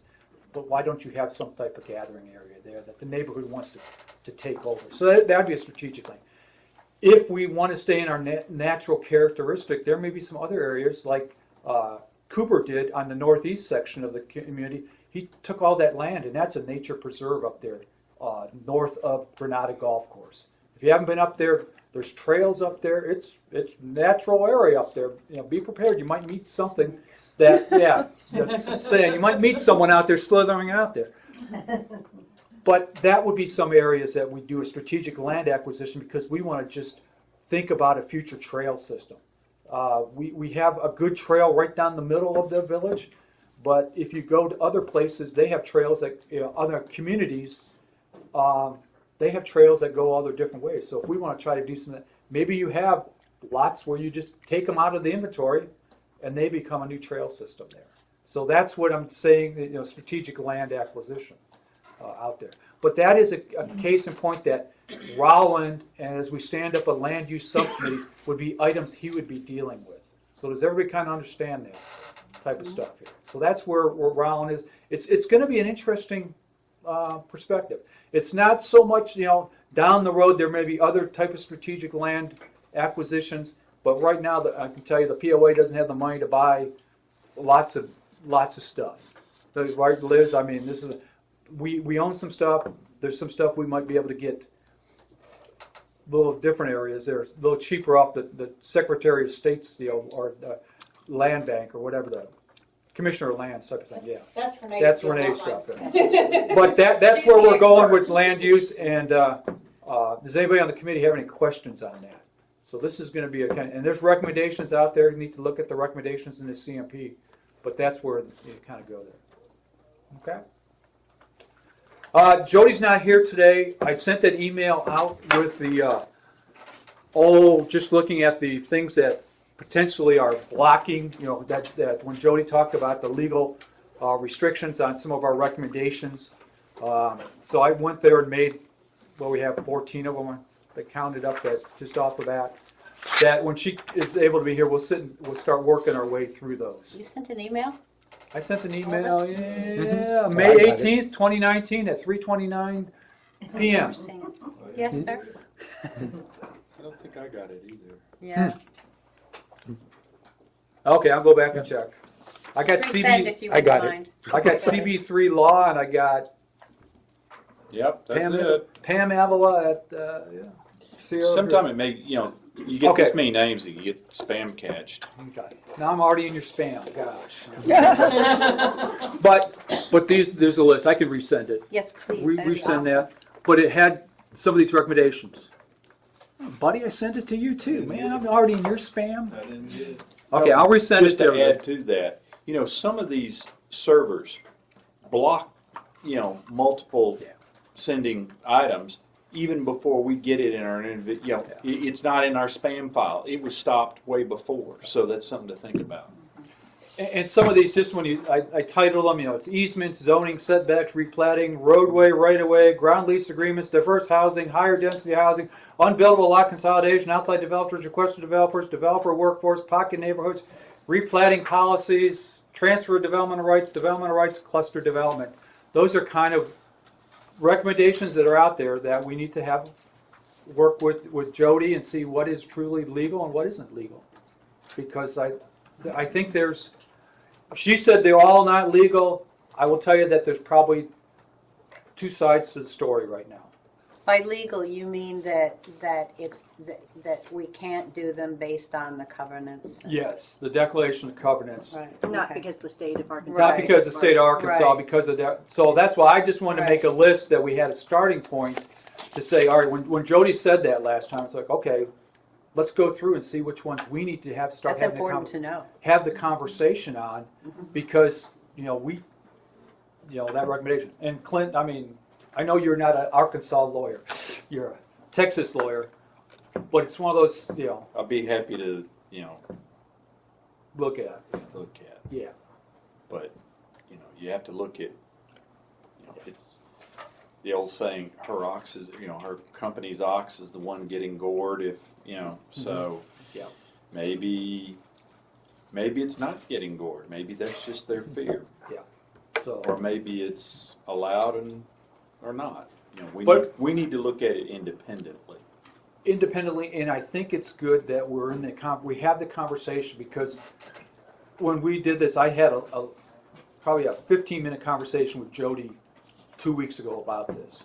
Kind of said, yeah, we just need to sit down and say, all right, what is doable and what isn't doable from each side, and we don't know. Just coming out with the blanket statement, these are recommendations that are going to be dead in the water.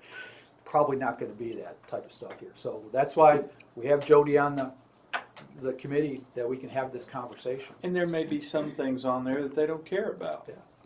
That we can negotiate and achieve a mutual goal. And I think those are key, that when you start documenting, all right, here's what we can and can't do. And you have to understand that it has been modified in the past, but it was originally created multiple years ago, and just the situation changes that it would be beneficial for all sides to get together. Like parks and things. That's something. Help us out. Meet us halfway. It's to their benefit as well as ours.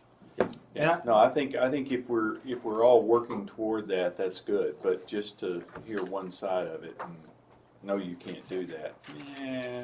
Let's. Well, and I think that's why I brought it up, and that's why it's one of those things that, like I said, Jody couldn't be here today to start this conversation, because these are recommendations that are on the books. Let's find out, what can be done. What can be done. And what, again, it comes back to what you talked about, Clint. All right, let's have the discussion. And I hate to say this, maybe there wasn't some of that same discussion on certain other things because of everybody just digging in their feet. Well, we're to the point, let's talk about this. I think that's good. So, okay, that's an ongoing, we'll carry that one over as an action item there, Tom, so the legal implications, out there. Okay, the item E, enterprise goals. We had those in you had them in your book, the original type of stuff here.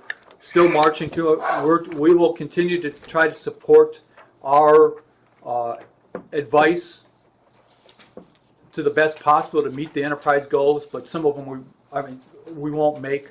I'm looking at you, Pam, because of marketing, because of the situation we've been putting in. We had, kind of get some stuff done there that we may not be able to support the enterprise goals, but we do our best to support those enterprise goals. So I just leave that as a committee as we work our way down there.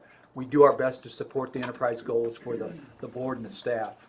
We're not going to, I don't want anybody dying over their computer trying to get something done to support enterprise goals when we're put in a kind of a. I won't lose sleep over it. Yeah, don't lose sleep over it. We're all older and we need to get our 8 hours of rest. So. Huh? Or 7. Yeah, I'm sorry. I'm taking the doctors. I have the old 10,000 step things kind of got me all screwed up now. So. Okay, the last item was item F. Our end goal. Murray, what do you think our end goal is of the CMP, the advisory committee? Is he looking at me? Yeah, I said it. Okay, Clint, what? Our end goal, I would say, is to achieve our mission. Is that As kind soon as of we a- define it. As soon as we define it. Which I think is to implement I'll say the best parts of the CMP to the That's it. satisfaction of the stakeholders. Okay. That sound good to you, Patricia? I mean, is that Yeah, that Did you get that, Tom? No. No, that is I'm really good. still thinking about it. You're thinking about it. But yeah, just think, I want us to kind of think, what is our end goal? Even though we are a standing committee, our end goal would be enduring. But for right now, for this CMP is to... Well, not only that, but say it again. Oh, I hope somebody wrote it down. It's recorded. Oh, okay. there we Achieve go. our mission to implement the best parts of the That's the CMP key word, best parts. to the benefit of The property. stakeholders. Of our stakeholders, satisfaction of stakeholders. Well, you What it better says. define Thank you. stakeholders, though. Well, Because we're we getting don't there. know. We will. Yeah, okay. But no, that's simple and it's the best part of it rather than, so people don't think it's everything. Pam, any additional thoughts? Tom?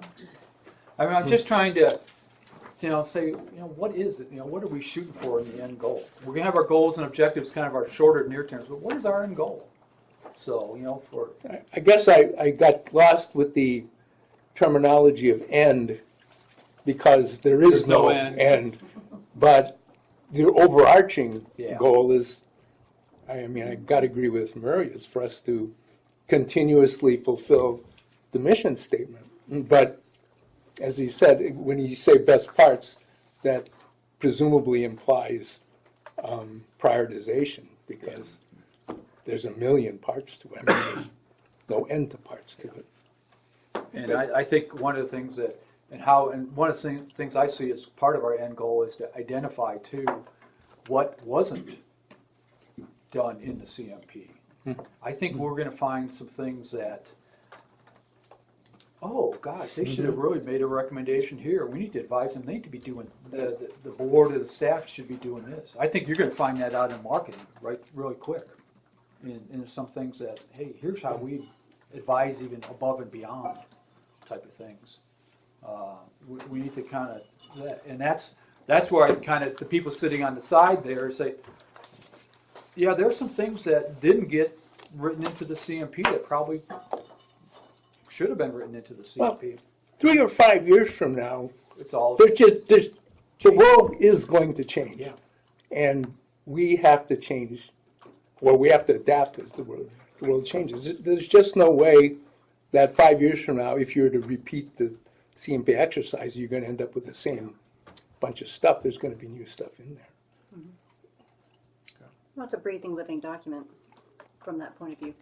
But I just want to kind of put it out there so we kind of think about what our end goal, might be, or overarching goal. Yeah. Maybe that's a better term for it, Tom, or an overarching goal. It's not like a moonshot that we're going to arrive in the moon. This is, we are looking toward a continuum of delivering, creating a very happy, wonderful place to live with lots of amenities in a financially secure state. And I think you kind of hit it on the head there at the end, the financial side of the house. Because we were living in a dream world 10 years ago. Which I also want to, it bothers me, and this is just personal, but I see a lot of people making criticisms and comments, and they send letters, and they think, wait a minute, roll up your sleeves. If you've only got 3 people on that marketing committee, folks, I want to say, ask not what your country can do for you, ask what you can do for your country. And we see too many of these people who are, it's That's why. it's not fun. Everybody here on this committee is working hard and going to some significant financial, time-wise commitments to be here. And we can't get some, there's got to be great marketing people here, and nobody wants to roll up their sleeves. That's bad. We just need to keep twisting some arms. And Yes. I say we are hiring. We are hiring for marketing. We're going to be hiring for land use. We're going to be hiring for, Murray's, I think he's already twisted a few arms on his infrastructure guys.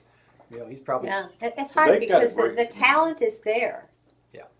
But the will has to be there too. You have to be willing to put in the time and the energy and the effort. Well, and It's a lot of fun. It's involvement. But, to sit back and say, what do I care? I'm going to die in a few years anyway. Clint, the other issue that we have. Are you past your expiration date too? Yeah, maybe. Who knows? One of the other challenges we have is since we are still a very mobile community, and I will use the example that we have some very talented people that, they come in for a couple months and all of a sudden they're gone for another month, and then trying to hold them to say, hey, be part of this. There's one individual. I'm That's still okay. trying We to can be track down. flexible. I'm trying to track him down to get him on your marketing committee, but shoot, he's out in Colorado riding his bike now. Because and then I know when it gets cold, he'll be someplace else for a warmer month. But he's, that's no excuse, because I know. one of the things that I've been trying to do for years, and I finally achieved it, was I wanted to be geographically independent, because technology today allows us to do that. So you being in another state is no excuse for you not being on a conference call for 1 hour. I have done my emails for work in the middle of a cruise in the Caribbean. They can do it. Well, just you've physically been here 2 weeks. Yes. You moved here 2 weeks ago. Yeah. I had an application from someone that isn't even here yet. But Good they're for them. willing to They're step willing to up. work. Yep. Yeah. Technology allows Yeah. us that. So we need to alter it. Ask not what your village is doing for you, but what you are going to do for your village. Well, we have a lot of volunteers. It could be just because some people are just concerned that they're going to be overcommitted. So then it's. Well, and I think it's a lot of what is this committee really moving, what they're doing. That's getting us communicating, getting out there. That's why we got Nikki, sitting here from The Voice, and stuff. But Cheryl's writing articles about this type of stuff and putting out there to say, yeah, this is not a committee just to sit back and relax. We got some work to do to say we have a comprehensive master plan. Where do we go, and where can we move this village forward? And we are moving forward. Look at what we've done already. But you know what? It's not just this committee that's having trouble pulling people in. Yeah. The Governmental Affairs Committee, the same thing. So. Few applicants. So, lots of people here in the village, lots of this, step up. I don't know if we want to go there, but as far as an overarching goal, I mean, we talked about education. The topic of the CMP has been divisive in many aspects, and is one of our goals to try to heal? I think it is. I think that's one of the key things that we need to be saying, that this monster, that people saw this as a monster, and they still think, some people, you know, they still are fearful of the CMP. How do we, you know, say, here's where we're going for it, and as we make our presentations, as we provide our advice to get it out there, to say, this is not this overarching monster that's going to devour Hot Springs Village. And I think you hit it on the head there, that it's scary. I mean, I wish I could just pull out Section 4 out there and just kind of put that aside right now, because that created more consternation than we need. Because there's so much other stuff around that it's the infrastructure, it's the golf courses, it's the water system, it's all the other stuff that's, we got recommendations. It's all the things we need to be doing in marketing, and where we need to take this village so it can be marketed to certain, you know, certain people market to in one way, and certain people are going to have to market to in another way, and certain portions of the village is going to be, you market to certain thing, and it's just a whole. I mean, it's just so big. I mean, it's really nice. I go back to the Medeiros Gardens. It's pretty easy to market Medeiros Gardens. You have X amount of space, you have X amount here, but how many Medeiros Gardens are we marketing? What's the number of subdivisions, Renee? 200? In the village? Yeah. 274. 274 micro marketing steps out there. I think if you told that to over the internet somewhere between, you know, I think people would be astounded by that, because quite frankly, how many? 274. 274. Yeah, you go up on the POA. 274, You yeah. go look on the POA website, and it has the plats for each of the subdivisions, and you just go through, and you're just amazed. They're in here. Yeah, they're all in here. No. Those are the big neighborhoods. Okay, Those are the 9 big neighborhoods. The 9 ones, right. Well, yeah. you go in and look at, you know, I live in Ladera. I think you technically live in Ladera too. Oh, okay. But we got Or Alta Ladera, Vista. Fernanda, Isabella, and then you start going on the west end, Yeah. and you got Alta this, and you got Alto this, and I mean, it's just, you know, they used every Spanish word in the world they could throw out there, whether it was a street name or a subdivision name. You know. But I don't think too many people look at the little hamlets, for lack of a better word right now, as being a subdivision. Yeah, there's subdivisions out Yeah. there. Yeah, they are. And that's how Cooper, he marketed them as a A subdivision. subdivision. Mhm. And he And he marched- built one at a time. Yeah. He marched his way through his subdivisions. Mhm. So, okay, I think Keith, to Patricia's earlier comments about the pictures, though, you know, we might have some new pictures soon that we can visually overlay some of these, you know, with the new bakery coming and the new TJ's Market coming and the remodeling at Lakeside or was last Explore. chance. Explore Lakeside. You know, some of those are exactly what they were talking about in here, Yep. with pictures that mean something to us right here. Yeah. I And mean, you people who just are bring coming- up the thing at the beginning, you talked about in your comments there about this area. What needs to be done in Coronado Center area? I mean, you got the fitness center, you got this thing, you got the only Catholic church in the village is right there. I mean, you know, think about how much draw is right to this area. I mean, I was always amazed they could never make money in selling gas out there. A donut shop. No. You know, they can never We make. all passed that area right there You at the know, corner. everybody, you know, can't the gas, you know, they used it as an excuse when the lady drove into the thing to shut it down, but out there. Okay, Renee, do you have anything? I'm good, thank you. Buddy? Murray? No. Clint? Tricia? Yeah. Tom? Unfortunately, You got all yes. your notes? You got some? Okay, go ahead. Yeah, probably 2 issues, which is, and I'm not really strongly suggesting anything, which was meeting frequency.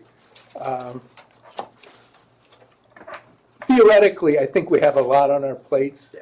and I know that given the month between our last meeting and this meeting, I just felt that maybe we could have done more. But, I mean, there's no doubt, we did a lot of stuff between last meeting and this meeting.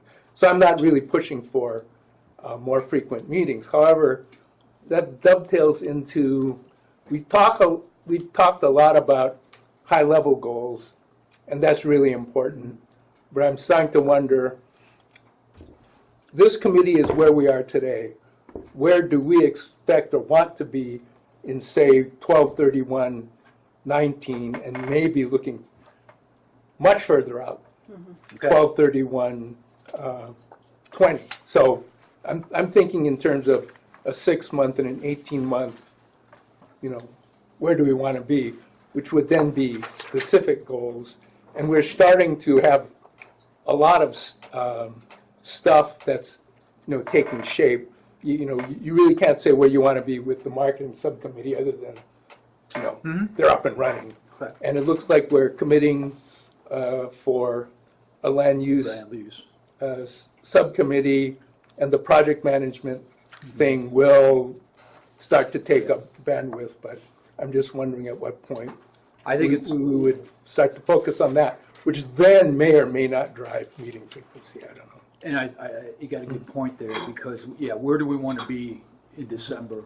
Right. And I think one of the things, once we get the subcommittees up and running, they're going to be picking up in between type of stuff, so it's out there. But good point. But, I don't have any concrete suggestions at this time, but that's definitely what's on my mind. Laying out. Oh, I guess the two very specific things are, in terms of, one is what I call owner engagement, which is the bottom part of, your triangle. And do we envision anything on really getting the ownership involved other than, putting out a YouTube and, the open door and having 20 seats around the table? Are we thinking about doing anything far more aggressive than that? Because ultimately, if we want to educate people on the CMP, my feeling is it'd have to be pretty aggressive. The other is, I'm personally still not comfortable that if I wanted to educate people on the CMP, what I would educate them on, because it is such a complex document. Do we want to look, say, September timeframe as doing a town hall? That would be fine. I think I'm gonna add I think if we have a town hall, we've got to be able to go to the membership and say, not only we've had committee meetings, but we've done these things. Because if we say we've had another committee meeting, I wasn't aware of the previous, 2005 and 2015, where they had, the first CMP was, 15 pages long? Well, 2000 strategic plan was 15 pages. 2005 was about 7 pages. And 2010 was about, the actual plan without annexes was about 60 pages. I think where I'm going with this is maybe December, if it takes December. But let's be able to go in and show, we've got the project management plan working. We've done these things. I think that would go a long way to the people that have talked to me and, say, what are you guys doing? Well, let's show them what we've done. Let's show them we built that rocket and, we expect to go to the moon. Okay. Yeah. To me, a really key input, if we want to communicate and educate, is what does the CMP say? And That gets to the education, I think. yeah, but if I find it difficult to believe that today, among the 9 committee members, that we agree on what the CMP says, whether it be in 1 page, 3 page, 5 pages, or 10 pages. Or 300 something. Well, we agree what it says in 300 some odd pages, but that's not going to help us educate the, The community. the community on why, I think, my guess is all of us sitting around the table and the people not sitting around the table agree that there are many things in the CMP that is very beneficial to the village, and there are probably many things that, even contentious. we would not agree with. But, what is it that the CMP says is, and try to condense that down into, Is this something we need to go and say, like a monthly topic? Well, how, I'm just wondering, Why trying don't to we break have it a down. website? What's that? Why don't we have a website? or at least a little blurb in the Friday thing that comes out. I don't read that. the Village Digest? Yeah, yeah. It's way too long. I think I hear what you're addressing. You're going the right way. But who we're trying to answer to, that group of people that have fear about what the CMP is going to do. Mm-hmm. And I think the best way to combat that is for us to show them what the CMP, and because if I tell you what something is, that you haven't seen it, you haven't seen what it's done, you're probably going to have some doubt about whether I've got the right impression of it, whether I'm telling you the right story. I've always found when I can, back in my Toastmaster days, tell them what you're going to say, tell them, and then tell them what you've already told them. You have to educate them that way, and I think what we do is we show them what we've done, and we've shown them that this is not a monster, that we've got great plans, we've got Murray's group that's out there, marketing, we've done these things. By showing them that the CMP means this instead of their fears, then we build that support. I think that's definitely one of the elements. I think that fear is generally because of something that's unknown. And it could be that we can't know it right now. I mean, there's some things that we just can't know. I don't know what's going to happen to me in 20 years from now. I can guess, but I don't know. But with knowledge, that helps. But it's not, I may know a term, but that's different from understanding how that is going to apply. So I think there's levels of understanding that needs to occur. And the other part of the fear that I hear, well, this is going to raise our dues. Well, we don't know that. And if we show them that there is a plan, that there is a structure, that things are being done, and their dues haven't been raised, or we can't forecast those things.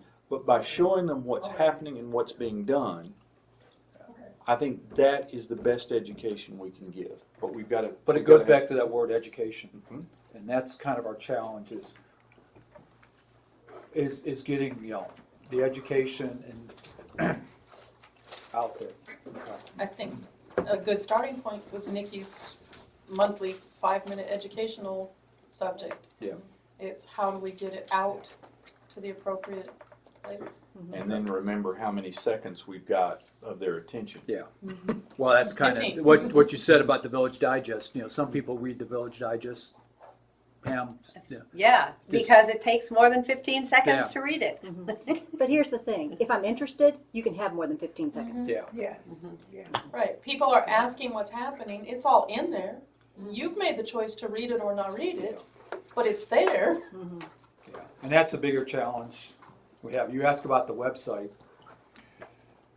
Again, then you go into website administration, and I'll be very honest with you.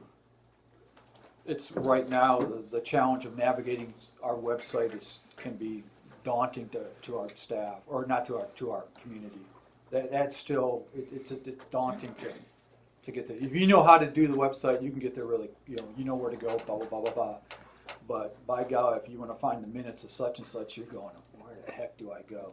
Why don't we have a website? Well, The what time GAC's I website know. is not difficult to navigate. Well, Pam, is that And the something information's you want to take there. on, or you want us to kind of? I know you don't. Yeah. Well, do I'll consider it. does And I this- will help If you. he'll- Yeah. Okay. Does We We this, can put our yeah. heads together. Does this committee need a working group just focused on education? Well, that's what we might Or- have to do. Or owner engagement, or however you want. I think we may have to do that, Tom. That's why I'm taking my notes here, and, we'll kind of, why don't we take that as an action item? Action item, right? Take that as an action item so that we, again, we are in a standing committee, so, it doesn't mean it has to be up and educating tomorrow, Oh, yeah. but it, we can get up and do it. Okay. As long as we remember, we've got to have something to say. That's Look true. at what yeah. we've done. Well, and Keith, check with Stephanie, because I think that question came about early on with the committee, that there couldn't be a separate, in the bylaws, there can't be a separate website But we can have a for web a board page committee. within. Probably, just check with. Well, we got We Or have her, okay, Government Affairs has their own website. okay. What is it, website, or is it a web page within? No, it's a the website. Website. It's a website. It is. HSVGAC.com. So. Well- Okay. Anything else, Tom? Nikki? I'm good. I think we've hit a lot of different stuff. Melinda? Yeah, is there any chance that maybe the venue for these meetings could be a little bigger room? Today we were limited by that. Next time we're back to the Ouachita room. You are. Yeah, we're back to the Ouachita Way room. better. Way better than, unfortunately, that's July. Then August we have to come back here. Then we go back to the Ouachita room, hopefully for good. Okay. And we would have had a bigger venue today, but we had the presentation. Yeah, I remember the steering committee back in the day, whatever it was called, help me somebody, the CMP steering Yeah. committee thing.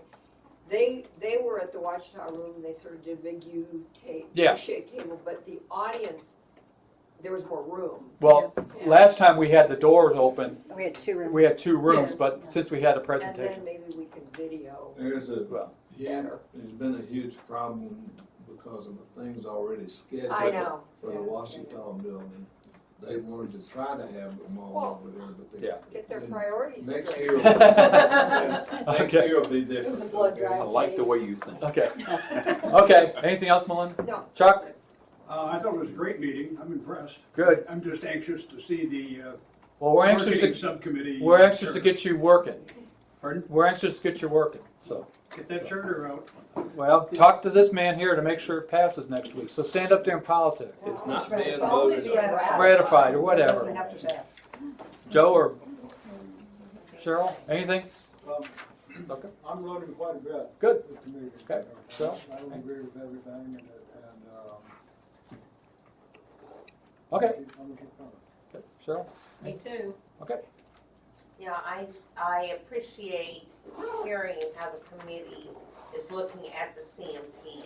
I think once you can educate the community that you're looking at it similar in most aspects to what the community is looking at, you will see a lot of the fears alleviated.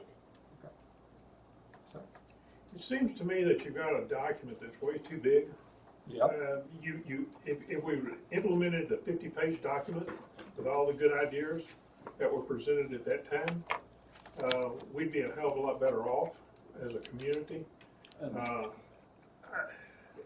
I just think there's so much information in there that it's just too large to. Well, and that's one of the things we identified in the strengths and weaknesses. It was too big. And it's so ambiguous based on information that you guys have found already that, it needs to be cut down to a reasonable working document and really focus on the things that'll benefit the villagers and getting value back into the village. That's what we need is people to create value in this village right now. It's been going down.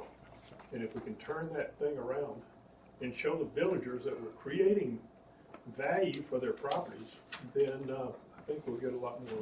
Okay. Thank you. You bet. Marianne? I came for education. I got some today. Yeah.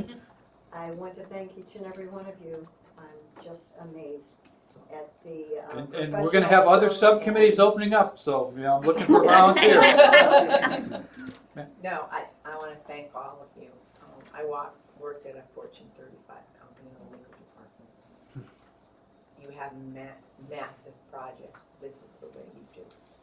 And I think there's a quaintness about having a community called the Village, and people like that quaintness, but this is an extremely large organization, and I want to commend Nikki on the project management.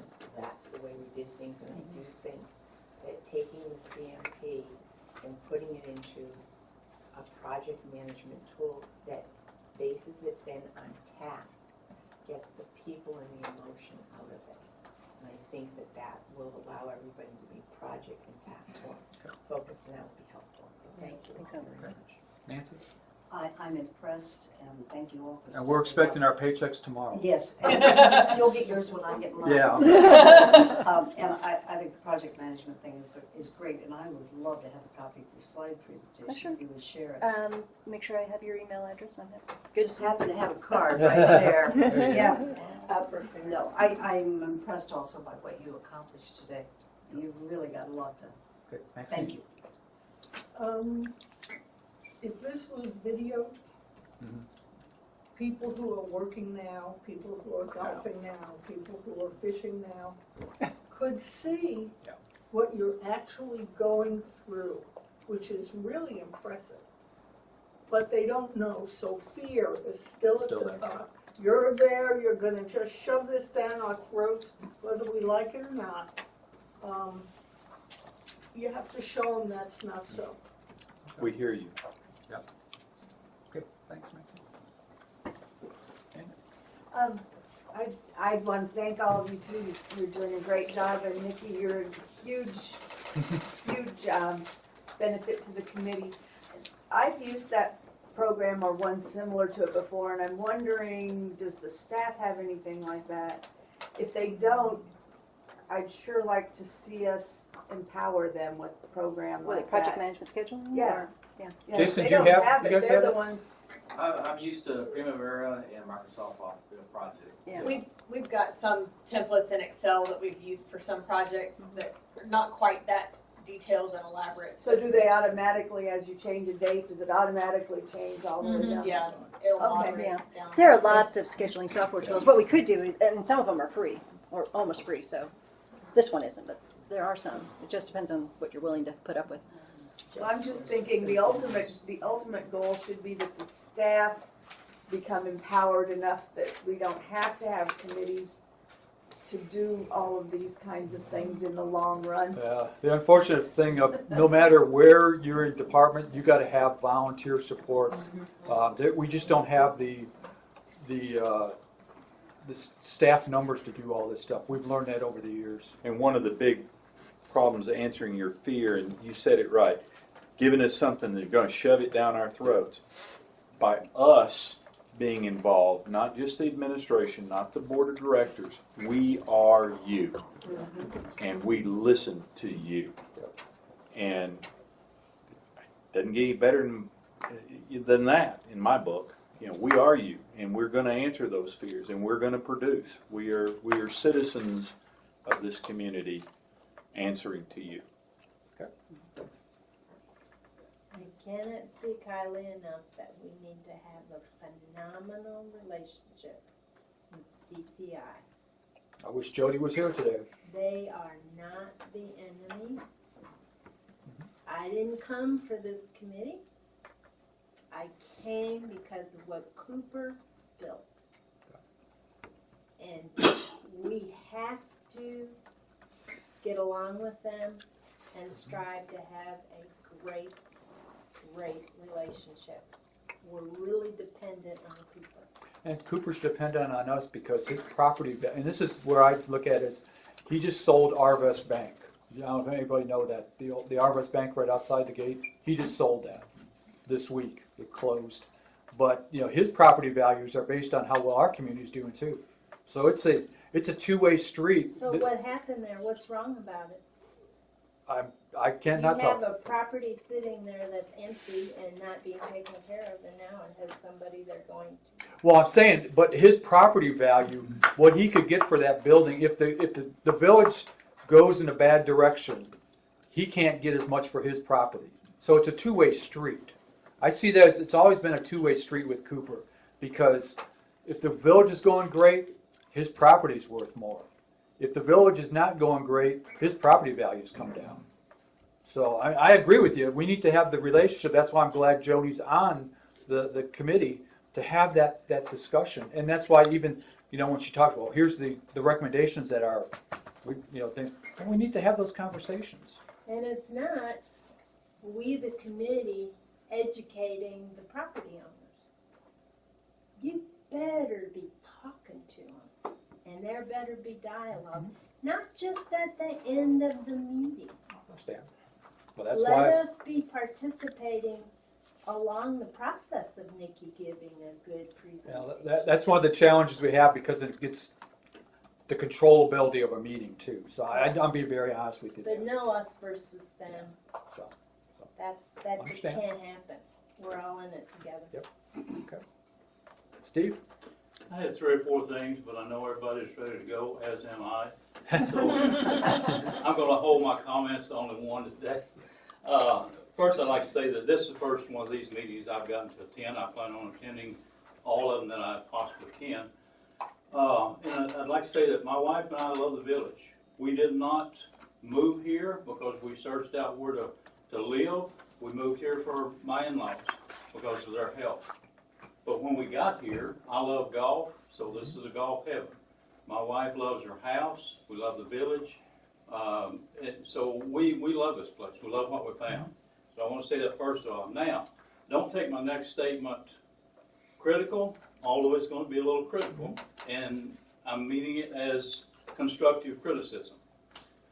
I've been called very negative because I have a different viewpoint than some other people. And somebody told me one time, you're very negative. Well, I have a different view than you. Why is that negative? Because I see things differently than you. But I've been called very negatively. But I spoke with several people just recently that are negative or have a different view than some maybe people here. And I told them, I said, look, one thing we've got to do is we have got to stop the name calling and the strong arming, trying to control everything. I'm totally against that. Now, a lot of people that have the same view I do don't necessarily agree with me, and that's fine. If they don't want to agree with me, it's fine. I have tried not to call anybody by names, or I don't even refer to people by their last name, which I see a lot. I think that's disrespectful. I have very strongly stated my opinions on things, but I try to be polite. I try to be professional. But then I come to a meeting today, and this is what I'm saying is hopefully constructive criticism. Then I hear talked about in here today about, well, we have neighbors that are negative. And I'm sorry, I don't know this gentleman's name. I wish I did. You talk about neighbors being negative. Why am I negative? Because I see things differently than you do. So see, if you call me negative because I see things differently, then automatically I'm not fixing to listen to you. So I'm saying that hopefully constructively. And I know that there's been people from this side call others a lot of names, more than negative. But when you tell me I'm negative because I see things differently, then I pretty well shut you out. I don't want to listen to you because I don't think I'm negative. I think I have a different viewpoint. I can say that you're negative because you see things differently than I do. So hopefully that's constructive, and it works both ways. And again, I've encouraged people. I've been blocked by people that have the same views I do from their Facebooks because I don't agree with them. Because I tell them to quit the name calling and quit all this bickering, and let's state facts, is what I try to do, to state facts. And I think that's one of the key things here, Steve, is that I'm sorry. is the facts. And that's one of our challenges we have in the village is, here's the facts. Everybody then all of a sudden type of stuff, you hit right on the head there, just state the facts. Right, and that's, that's what I've tried to do, but then when somebody starts talking about us as being negative, then, that sort of turns me against listening to this group, if you consider me negative. Sir, I don't know you, and I've never heard what you And said. I don't, Yeah. and again, I'm not trying to be Okay. critical of you, I'm just trying to say. I don't know what you've ever said, so it's not I'll directed introduce toward you you. after the committee. Okay, anything else, Steve? You want? No, I'm gonna hold the rest of my comments, If I you know have, we wanna go. if you've got other comments, shoot me an email. If you have other things you want. I have some questions, and I may just, Yeah, just shoot me email an you email. and You ask got my some email, so questions. just shoot me an Make sure email. they're not negative, though.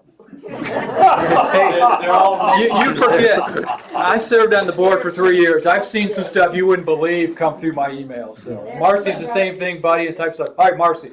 Okay, 4 things. Why, the challenge of the deferred maintenance and the definition of all of that is going to be, that, and I discussed a little bit with Jason here, that a number came out of the 2-tier, or the future funding task committee. A number came out of the CMP. So people are gonna wonder, why are we questioning again what that number is? So we have to be really careful with that. And then also use those as resources as well. Yeah. The second thing is that when Nikki was giving her presentation, which was just phenomenal, the question that we would have, or anybody will have, is the effect on, for example, the organizational chart, which really is going to, whether you like it or not, I love the project, coming from the project aspect. It's going to question the organizational chart. It actually is going to question the budget committee, or budgeting process, as well as the new budget policy that just came about in March.